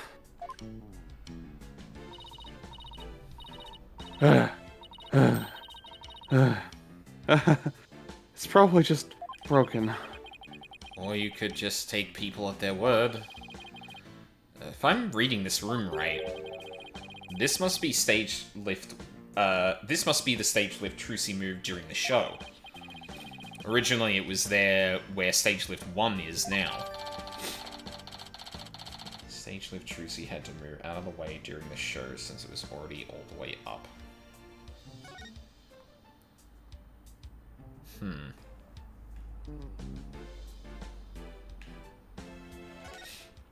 Is this the ladder or the sword? Ah. Sword is the exact same design as the murder weapon. Wait, what's this? Yeah! Ow! What are you doing? That hurts! I think I'm bleeding out. Oh, stop being a drama queen. It's only rubber. Huh? Hey, you're right. So this must be the sword Trucy used during the trick. After the incident, someone must have switched the rubber sword with her real one on stage. Well, maybe that's when they brought the rubber sword here. This rubber sword. Okay. Hold on, Apollo. I hear voices. Quick, hide.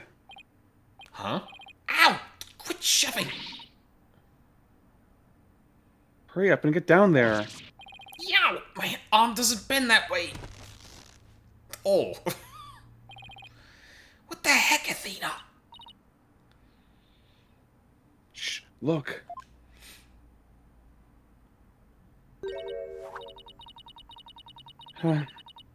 So much work pretending to be cute and sweet. Isn't that Bonnie? Hey, Bunny, wait for me. And the ratings, Raja? What did we have to hide for, Athena? Because I heard something funny. There was something off in their voices. Oh, right. That's Athena's super sensitive hearing.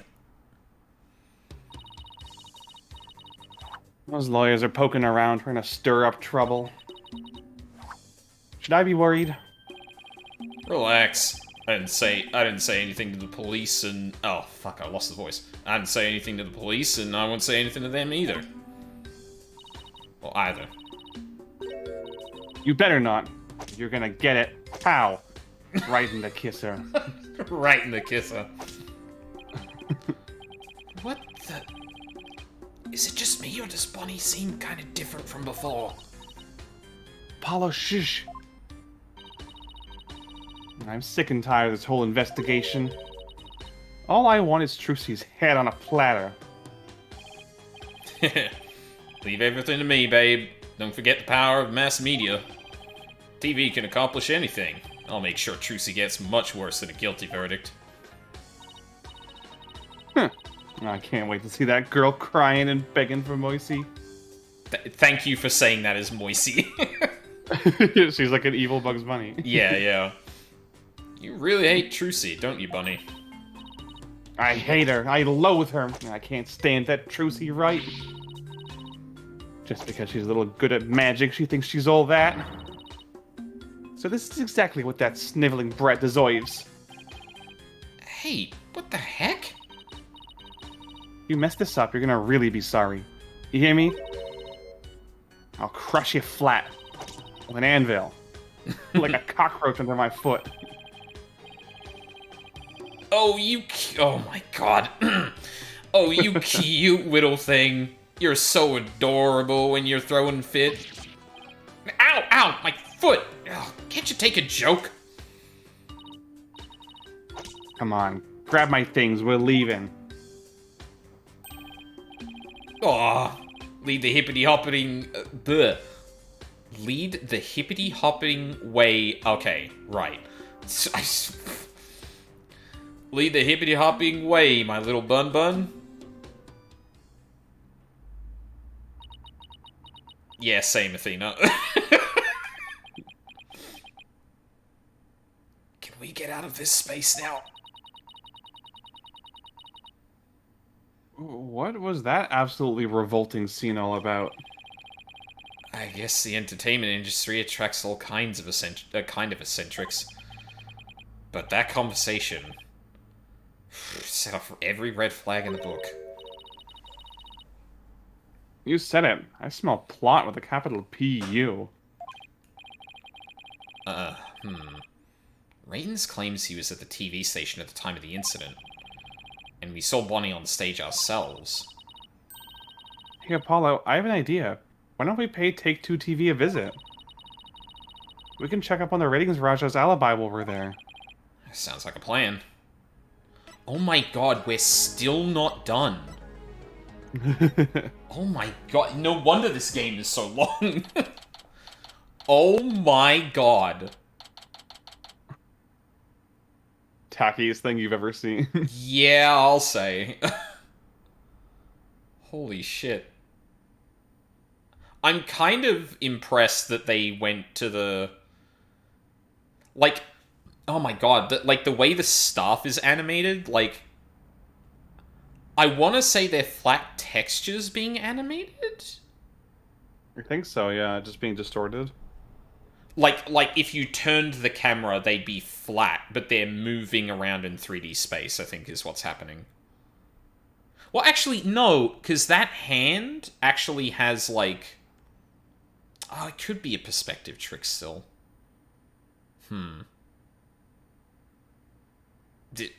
Yeah, wow. Either way, they've really stepped up their animation game. Jesus. Absolutely, yeah. Yikes, look at this place. There's so much going on at once, it's making my head spin.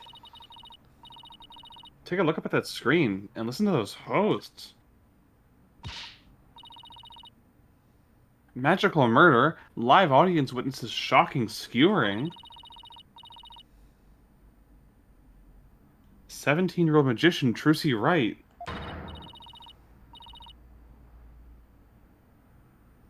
See exclusive unedited footage of the heinous crime, complete and uncut? We can't let them broadcast that. Trucy will get tried in the court of public opinion. I'm kind of amazed at how much of this kind of thing they're incorporating into the story. Yeah. Oftentimes this kind of thing, like, go all the way back to Red White.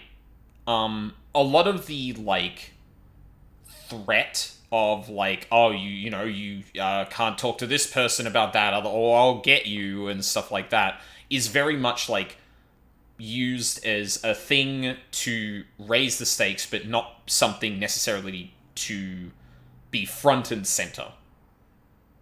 Well, I guess it did still have a lot to say about that particular scenario. But I guess we didn't pay too much mind to it. It was basically the way that, like, if we're using Red White specifically as the example, like, the point is that he was making it hard for Wright to get Maya a lawyer and things like that, and then it was used to ultimately bring him down. But that the amount of time spent on that particular detail's not, like, a ton. Yeah. Whereas this is, like, half the investigation is establishing this entire part of the mystery here. Like, it's not just used as the stakes in the get out and the escape route, if that makes sense. It's very old media versus new media too. Like, old media is like, you'll never work in this town again, and new media is like, you will get beer cans thrown at you, and you will not be able to leave the house without being yelled at, and basically become a social pariah. Yeah, exactly. I get, like, it's covering both the social media angle of it, and it's also covering, like, the, like, TMZ style TV angle of it as well. Where they can just get something out ASAP, don't give a shit about what it says, whether it's true or whatnot, just gotta get the ratings kind of thing. Yeah, wow. Go game. Well, I doubt we can stop them from airing it, but we can prove her innocence in a real court of law. No matter what garbage they report on TV, we can set the record straight at the trial. Okay. I guess we gotta try and talk to people? You gotta examine to talk to them. Hey. Excuse me. We're looking into the incident that happened at the magic show this morning. Oh, that? Yeah, I was the cameraman for that. Can you tell us anything about what you saw? Bonnie was soups adorbs. It's not exactly what I couldn't get enough of her. I filmed her the whole time. Cool. Got some primo footage if I do say so myself. I better quit before he decides to share what he intends to do with said footage.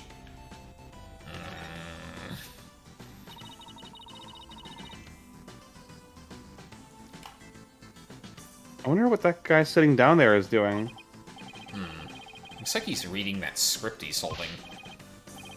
What? Are you serious? Those two are gonna break up? What? And the series is going on hiatus because the cartoonist is sick?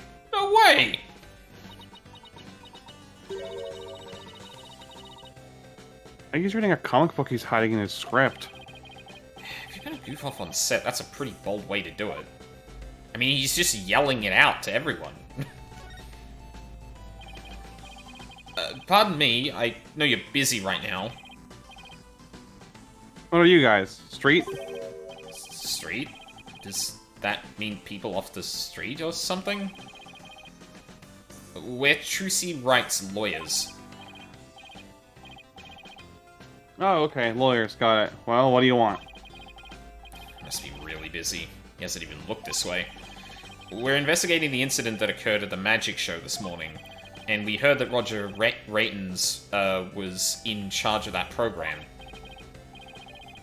Yeah, that's right. Guy hates magic, but the show was all his idea. Just between you and me, I think it was Bonnie that egged him on. Egged him on? How so? I saw the two of them together, you know, walking along arm in arm. I bet she sweet-talked him into doing the program because she wanted the work. She hasn't been selling very well on her own, apparently. I see. Oh, hey, if you're looking into the incident, I guess you'd want the show footage, right? It's on the desk in my back pocket. If you want it, go ahead and fish it out. Wow, thank you very much. You turned out to be surprisingly helpful. Recorded 427. A disc with a recording of Trucy's escape trick on it. Damn, alright. I guess we're just gonna waltz into the set and talk to people again. Look at that logo above the screen. Scandal, Gamble, Gambit. Is that the title of this show? Whoa. Yep. Haven't you ever seen it? They bring out scandalous rumors about celebrities. And then people bet on whether the rumors are true or not. Oh, that's kind of fun. Yeah, like, it's one of those things where you hear, like, no, that actually does sound like a fun idea for a game show. Yeah, like... Oh, there's a weird thing with that, where, like... Oh... I wonder how people would take that, because, like, there's enough framing on that, like, they could say, well, look, we're presenting these as obviously rumor, and then we're, you know, like, engaging with the audience on whether or not it's true. But to determine, but then that implies that, like, they need to do their own investigation with it, and if the incentive set is similar to, say, that of, say, a TMZ, the standard of investigation and, you know, whether or not that they determine the actual truth is kind of a bit weird. And if they do confirm rumors, then they are essentially sharing rumors. Still. Huh. It's one of those things where, like, I feel like a lot of people obviously don't like places like TMZ, but this idea right here makes me think, like, I wonder how people would take that kind of thing. Because, like, I see it, but at the same time, it's like, it's not quite separated enough from it that it wouldn't just still be slop TV and effectively doing the same thing. Do you know what I mean? Yeah. Yeah. It would definitely be interesting to see. This is giving me an interesting thing to just mull over now, because I can't... Like, off the top of my head, I feel like the ethics of that is still bad, but... You have, yeah. Every way I think in my brain of figuring out how to fix the ethics of it just turns it into Jeopardy, so... Yeah, true. And if I was like, oh, we could do it with like historical facts instead, where people have to bet on whether historical facts are correct or just urban legends. And I was like, no, that's just a trivia show. yeah, fuck. So it's just another tasteless TV show. Looks like Trucy's the next target. Today's scandal is... Tragedy on stage. Did Trucy cause an accident, or did she commit murder? Also, yeah, and this is the exact problem right here, actually.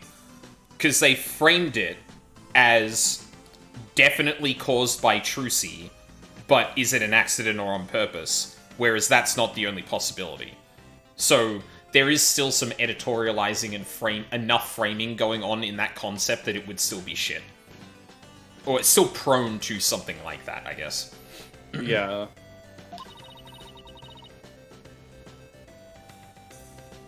God. Looks like murder is in the lead.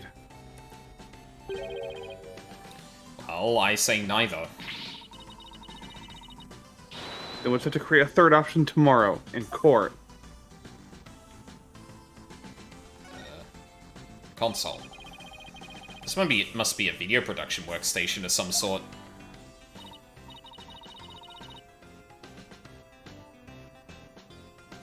That coffee cup looks awfully familiar. Yeah. Yeah, that's where Mr. Oh. Raytons always sits. Oh. He's very hands-on, you know. I always find him on the set of his projects. But he was here at the station during the magic show, right? Yeah, well, he had 2 shows going on at once this morning. He had his regular program to oversee here, so he couldn't be at the Penrose. So, you can vouch for him that he was here at the station during the magic show? Well, like an alibi? Sure can, he was definitely here. Still, after a while, he couldn't stand being away from Penrose, it seems. Yeah, like, he arrived around the time the accident happened, because he got shoved out and he didn't know why. Or he didn't make it inside by the sound of it.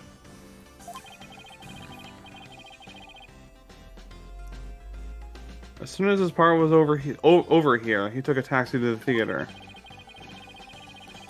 But he apparently didn't get there until after that thing had already occurred. But he is unaccounted for after he takes the taxi. Sounds like he has a rock-solid alibi.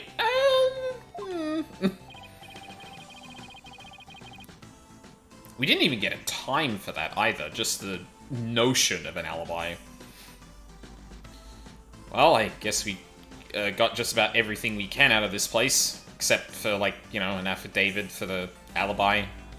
Something to present in court, but alright. Looks like Rayton's ability is pretty... alibi is pretty airtight.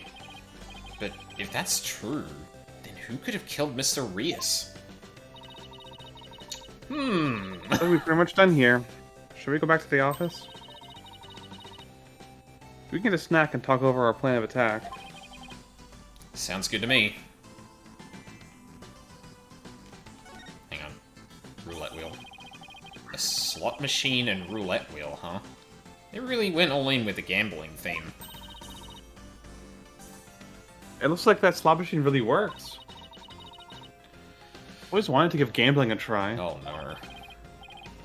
It's not worth it. Besides, you're not even old enough to gamble in most states yet. You have to be 21? I guess it... wait, hold on. How old is... Yeah, okay, I guess you must have to be 21. Again, 18 over here, and I know that there are different... Well, at least in America, like, not everything is 21. Like, I think you can... Can you drive when you're 18? I forget. I think in America, if I'm remembering correctly, it's drive at 16, Oh, drink at 21, gamble at 21, rent or buy a car, rent a car at 25. Huh. 25 is like the last threshold of like things you're not allowed to do. Yeah, interesting. I didn't know that last one.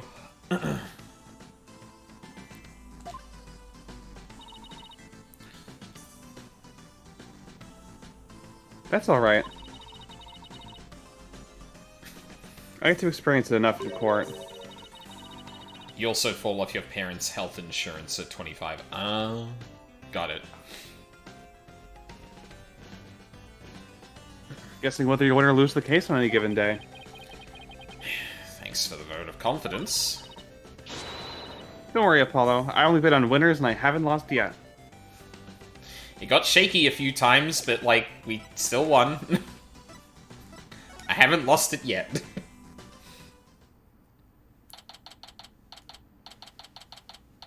Ooh.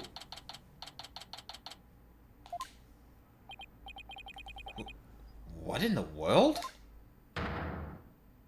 Oh my god. Not the repossessed plastic spaghetti. Come on. Not Charlie! No, oh, fucking long dead in the grave before you repossess Charlie. What's going on here? All these stickers say repossessed. Who did this? Who's responsible for this? Whoa, now, this is a restricted area, champ. No trespassing.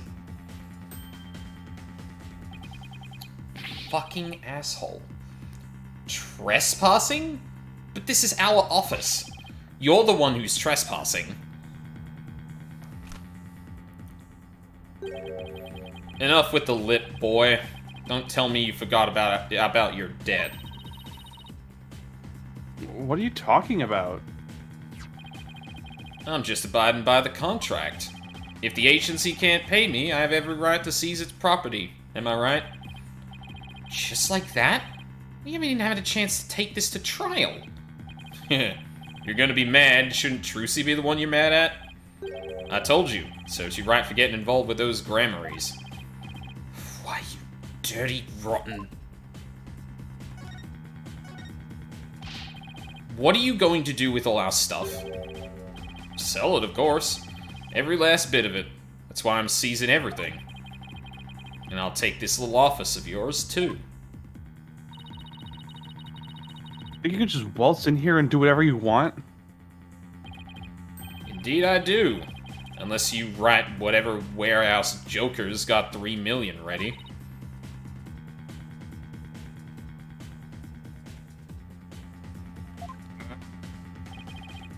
That a no then? Because I gotta recoup my money somehow.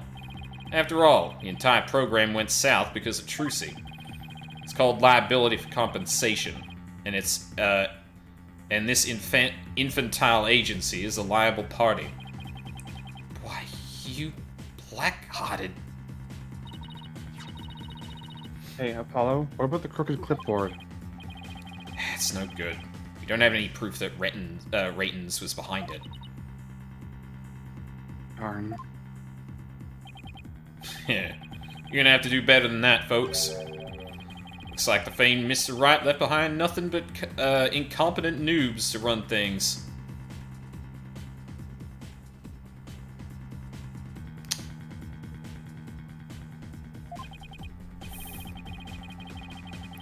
Fucking hell. No way. He was counting on Mr. Wright to be away for this plan of his? What a two-bit thug. We'll show him. Also, who are you, sir? Like, what the fuck? Huh? There's the sugar. That expression. It's priceless. How does it feel to lose the precious office your boss left you in charge of?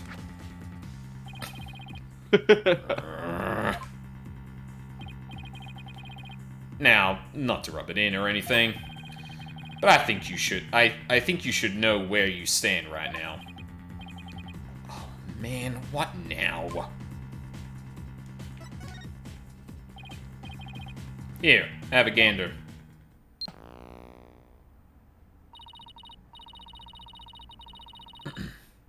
Oh, do you want to take this Trial one? of young, up-and-coming magician Trucy Wright is scheduled for tomorrow. We're here just outside the office of the suspect, hoping for an exclusive peek inside. What? Is this live? Apollo, look! There's a sea of reporters outside.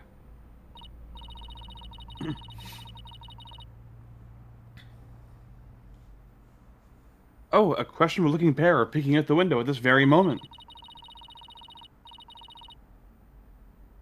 Our viewers at home can see for themselves their vicious, brutal expressions. This is hitting a bit too close to home. I'm getting like genuinely uncomfortable at how this is playing out.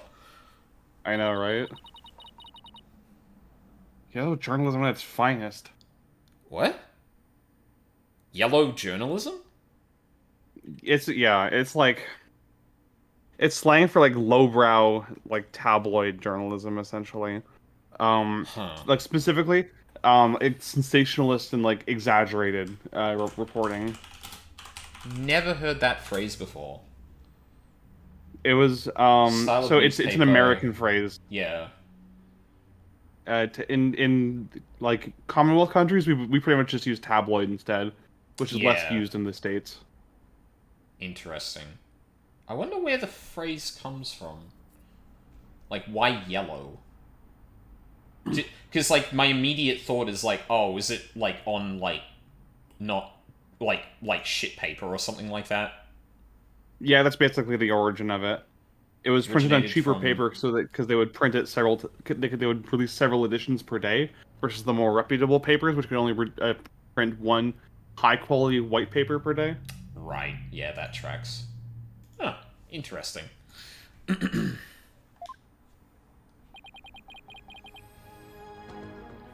that's the way it is.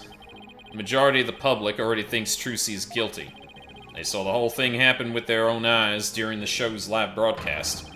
Everybody in the country is against you. No way.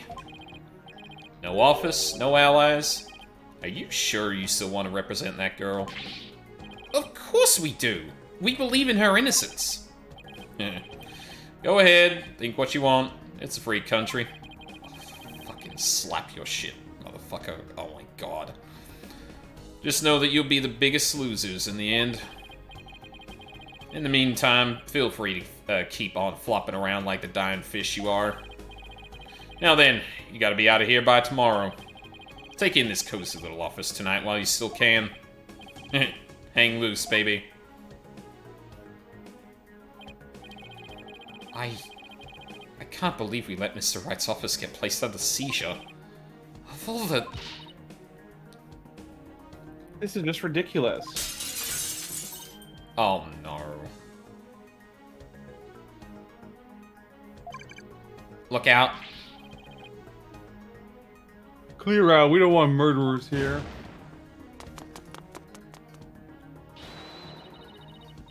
Hey, it's a fight you want. I'll take you on. Come on. The fucking, text sound is like far away. It's great. Yeah. Yikes. Let's get out of here before we get killed too.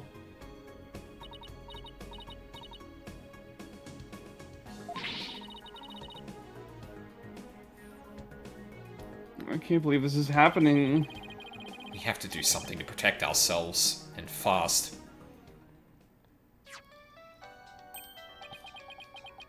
Oh no.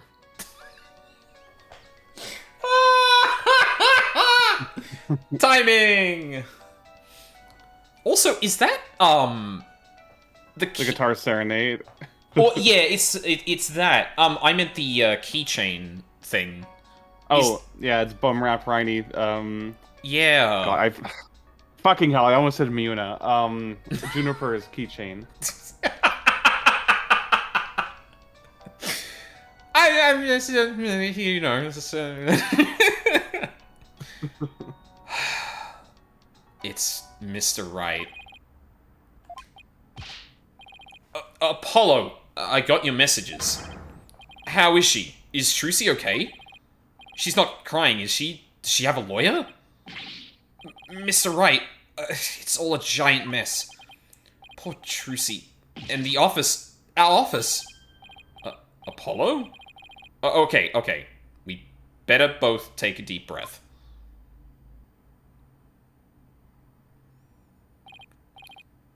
Wow. I see. And he's saying you have to be out by tomorrow? I'm so sorry, Mr. Wright. I wish there was something I could have done. This is quite the mess, isn't it? Even if I left right now, I wouldn't be there in time for the trial tomorrow. I'm sorry, Apollo, but I need you to handle this for me. Of course, we can handle the defense, but the office... It's too soon to give up on that. What do you mean? The contract only addresses Trucy's liability if she causes the show to be cancelled. So you just have to prove in court tomorrow that it wasn't Trucy's fault. Hey, you're right. So everything depends on you winning that trial tomorrow. Trucy's fate, and the fate of our office. It's all riding on your shoulders, Apollo. I know. I'll be fine, right? Apollo. Huh? I've been watching you grow over these past 2 years. That's why I can say, with absolute confidence, that you'll be fine. Really? I've seen you earn victory after victory in some pretty dicey situations. And guide Athena, helping her along her way too. That's why I know you're ready. why I know I can leave Trucy in the office to you. I believe in you, Apollo. Thank you, Mr. Wright. Good luck tomorrow. Thank you. I'm fine. Everything will be fine. You can call me anytime if you feel if you feel you need to, but I'll be fine on my own, right? Yes, I think so too. I can do this. No, I was gonna say check the time zones because you contacted me in the middle of the night. I couldn't do anything about that. That's the spirit. Give it your best out there, Apollo.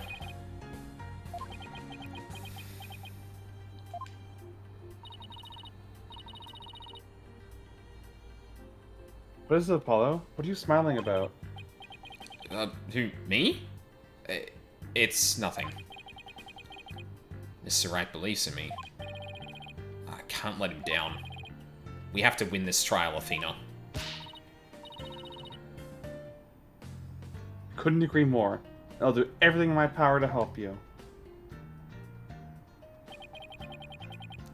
Our opponent tomorrow. Prosecutor Sadmadi. Huh? Why now, of all times? Still, I don't care who it is. I can't afford to let my guard down for anyone.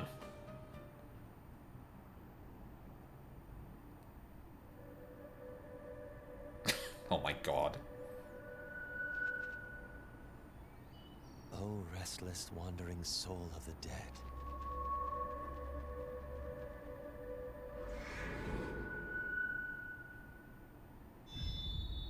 Prosecutor Sadmati. Oh. Sorry to disturb you, but I figured I should tell you. The lead attorney's been decided. It's Apollo Justice. Apollo Justice. Why'd they have to give him a hot voice, too? God damn it. It's Matt Mercer, of course it is. Yes, true. Oh my god, that was just the investigation. That took almost an entire stream. Holy shit. So do we want to leave it there for next week, or do we want to start the trial and see how far we get? Because I know that you had a big day yesterday. I don't want it to push you too far when you're kind of running on fumes. Yeah, not only that, but I've got some like gardening I need to do today. So honestly, this might be where we leave it for now, I think. Yep, that's totally fine. Yeah. Nah. I gotta not burn myself out doing this crap, and then, let other things kind of slip. Actually, you should exit that before spoilers. But yeah, damn it, we still haven't gotten... This is 2 streams now where I've been like, oh yeah, Sadmati, here he comes, and it's just like, okay, on next stream. It's alright, we'll get to him soon. It is what it is, yeah. And yeah, like I said at the beginning of the stream, if I need to make sure I'm kind to myself about starting late, I also need to make sure that I don't, overpromise on doing things and then, shit I need to get done today doesn't happen. The more time I have, the better that'll be.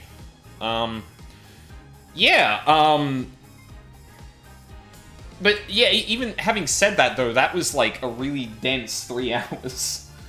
It's just, that entire investigation could have been its own stream, front to back. Probably one of my longest streams, too. God. Yeah, we've left some obvious red flags for, who could potentially be the killer, because, Bonnie has her... What's your theory right now? Well, beyond, I think it sounds like it might have been... no, so on Mastermind Rules, it's probably Bonnie, but I don't know who did it. I feel like the notebook is a setup. Someone planted the notebook there to make it seem like Trucy would have a motive to kill Rias. Right. no idea how the murder was performed. Based on the fact that there's no blood there, I'm guessing it probably didn't happen via the sword. So I don't think it was an accident. Granted, like, depending on how deep the wound was, the blood, you might be able to explain that away from just like, oh, well, it's a stab wound in his back, he's heavily costumed, the blood wasn't going to get anywhere.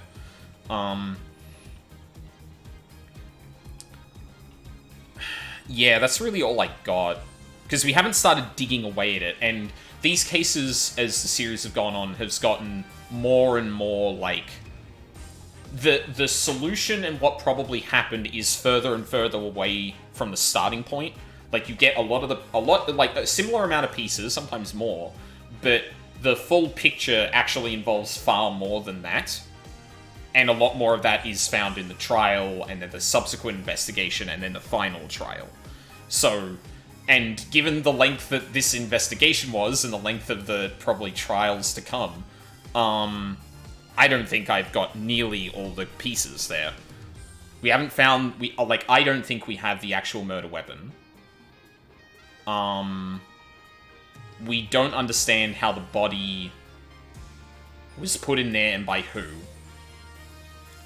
We have some shenanigans going on with the pulleys, but as to what... Because one of the key things I want to try and understand is how, like, with 2 pulleys, how 3 things were seemingly moved. Because there's the initial Mr. Hat, then there, at the same time, there seems to be something pulled up, and the dragon falls. But that would imply that the second pulley put something down.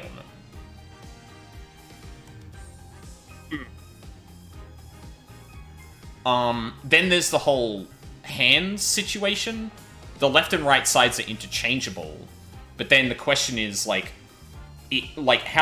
when did the fingerprints get there? And then, there's a whole ass, set of prints we haven't identified, actually, either. So there's still straight up a person we don't know about.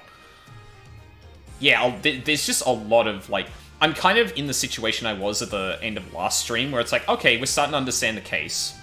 At least superficially. And I'm like, okay, I've got the superficial picture complete, but it's not nearly enough.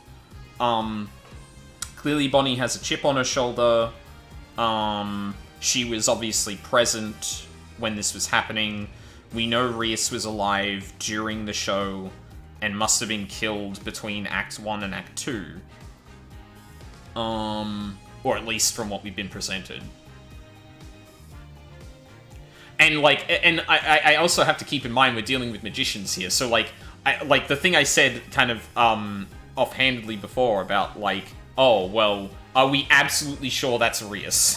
Because if I'm seeing the body fall out of the coffin, and then some shenanigans happen, and I see something pulled up off stage, I'm thinking, did something else get swapped out in that chaos? Very curious, isn't it? Yeah.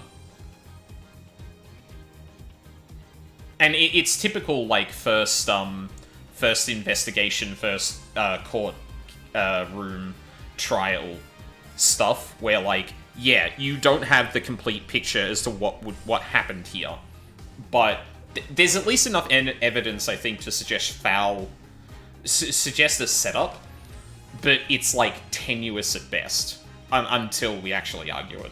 And I found that as we've gone through the series too, more and more of the actual logic connecting those things is in the court cases. Because it's often presented, well, a lot more of the theory is presented by the prosecution. So I'm also missing connective tissue that I may have had in earlier cases too.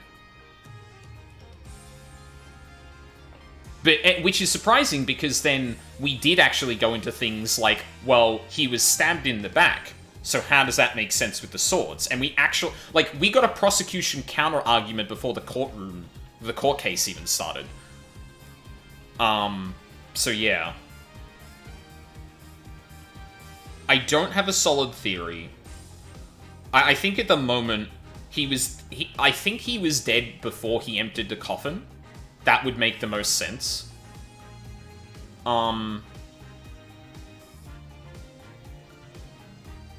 Actually, hold on.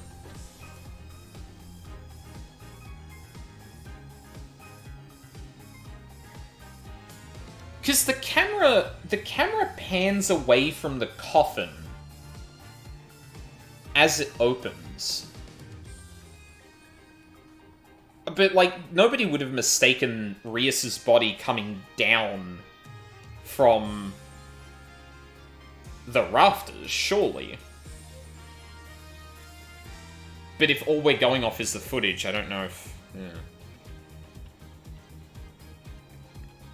But yeah, that's another thing. How do you get the body up into the coffin from below stage?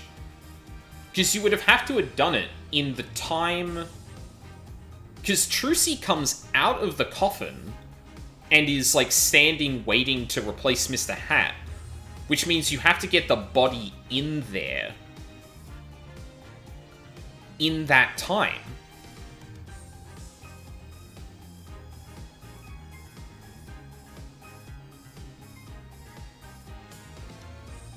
Huh.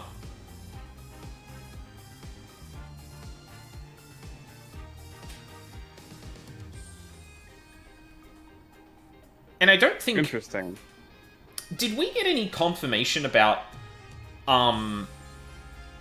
what was meant to happen when the coffin opened up? Like, I thought the implication was that it was meant to be empty.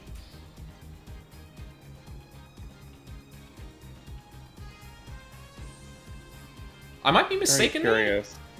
Very curious. Actually, come to think of it, I don't know if we even had that answered. Yeah, I'm not going to say anything because I can't remember what gets revealed when, but... Yeah. No, that's fair. I feel like that was one of the first things Trucy said about, like, oh yeah, this was meant to happen, but we saw Rias in there, which makes me think that it wasn't meant to be Rias in there in the first place. Which makes sense, because the way the coffin is kind of constructed, there isn't a way to stick the sword in there with someone in there without, like, hitting them.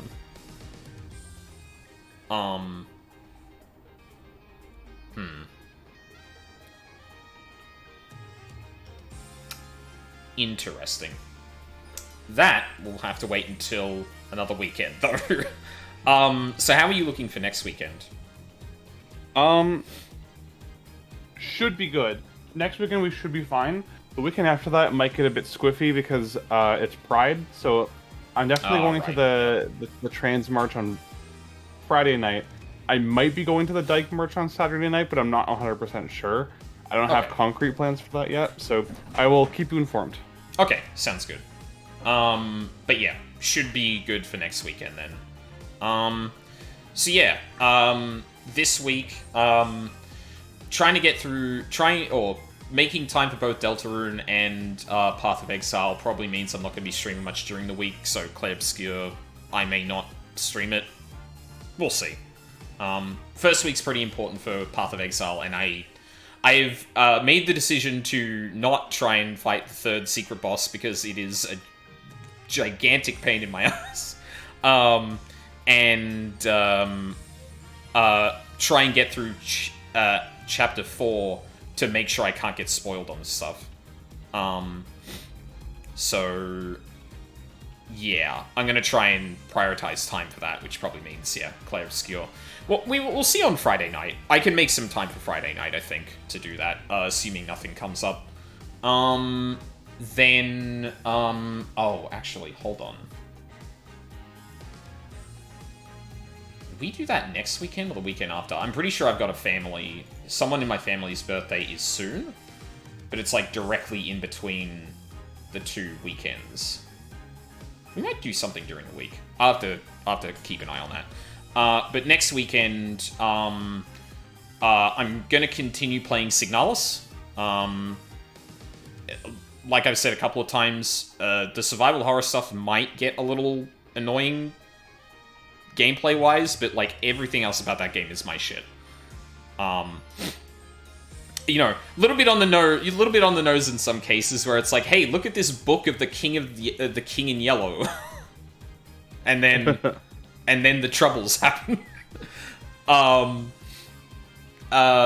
yeah, like I am hooked. I need to make sure I can keep playing that game and actually finish it. And then hopefully more of this on Sunday. So yeah, might be a little bit of a light week, but we'll see. That is about it. Who have we got streaming today? Is it more Deltarune? There is more Deltarune. Deltarune and Path of Exile. We love Deltarune. We love Deltarune. Yeah, you know what? We love Deltarune. We love Deltarune. We love Deltarune. I don't like the third boss. The third secret boss. That can... as I put it on Twitter, that can suck my dick from the back, because Jesus Christ. It's really funny, too, going from Secret Boss 1 to Secret Boss 2, which is, in my opinion at least, easier, to Secret Boss 3, which is just unforgiving. Like, no. You will execute this correctly, or you will die. Funnily enough, I think it has, like, less bullshit, straight-up bullshit than Jevil. I've never been able to execute that carousel dodge correctly. I don't know what it is about the sudden change in rhythm of some of them that just, like, completely breaks my brain. But yeah. We love Deltarune. Thank you very much for watching live or on the VODs. I really appreciate it. I hope you all have a lovely day, and I hope to see you all next time. Bye, everyone.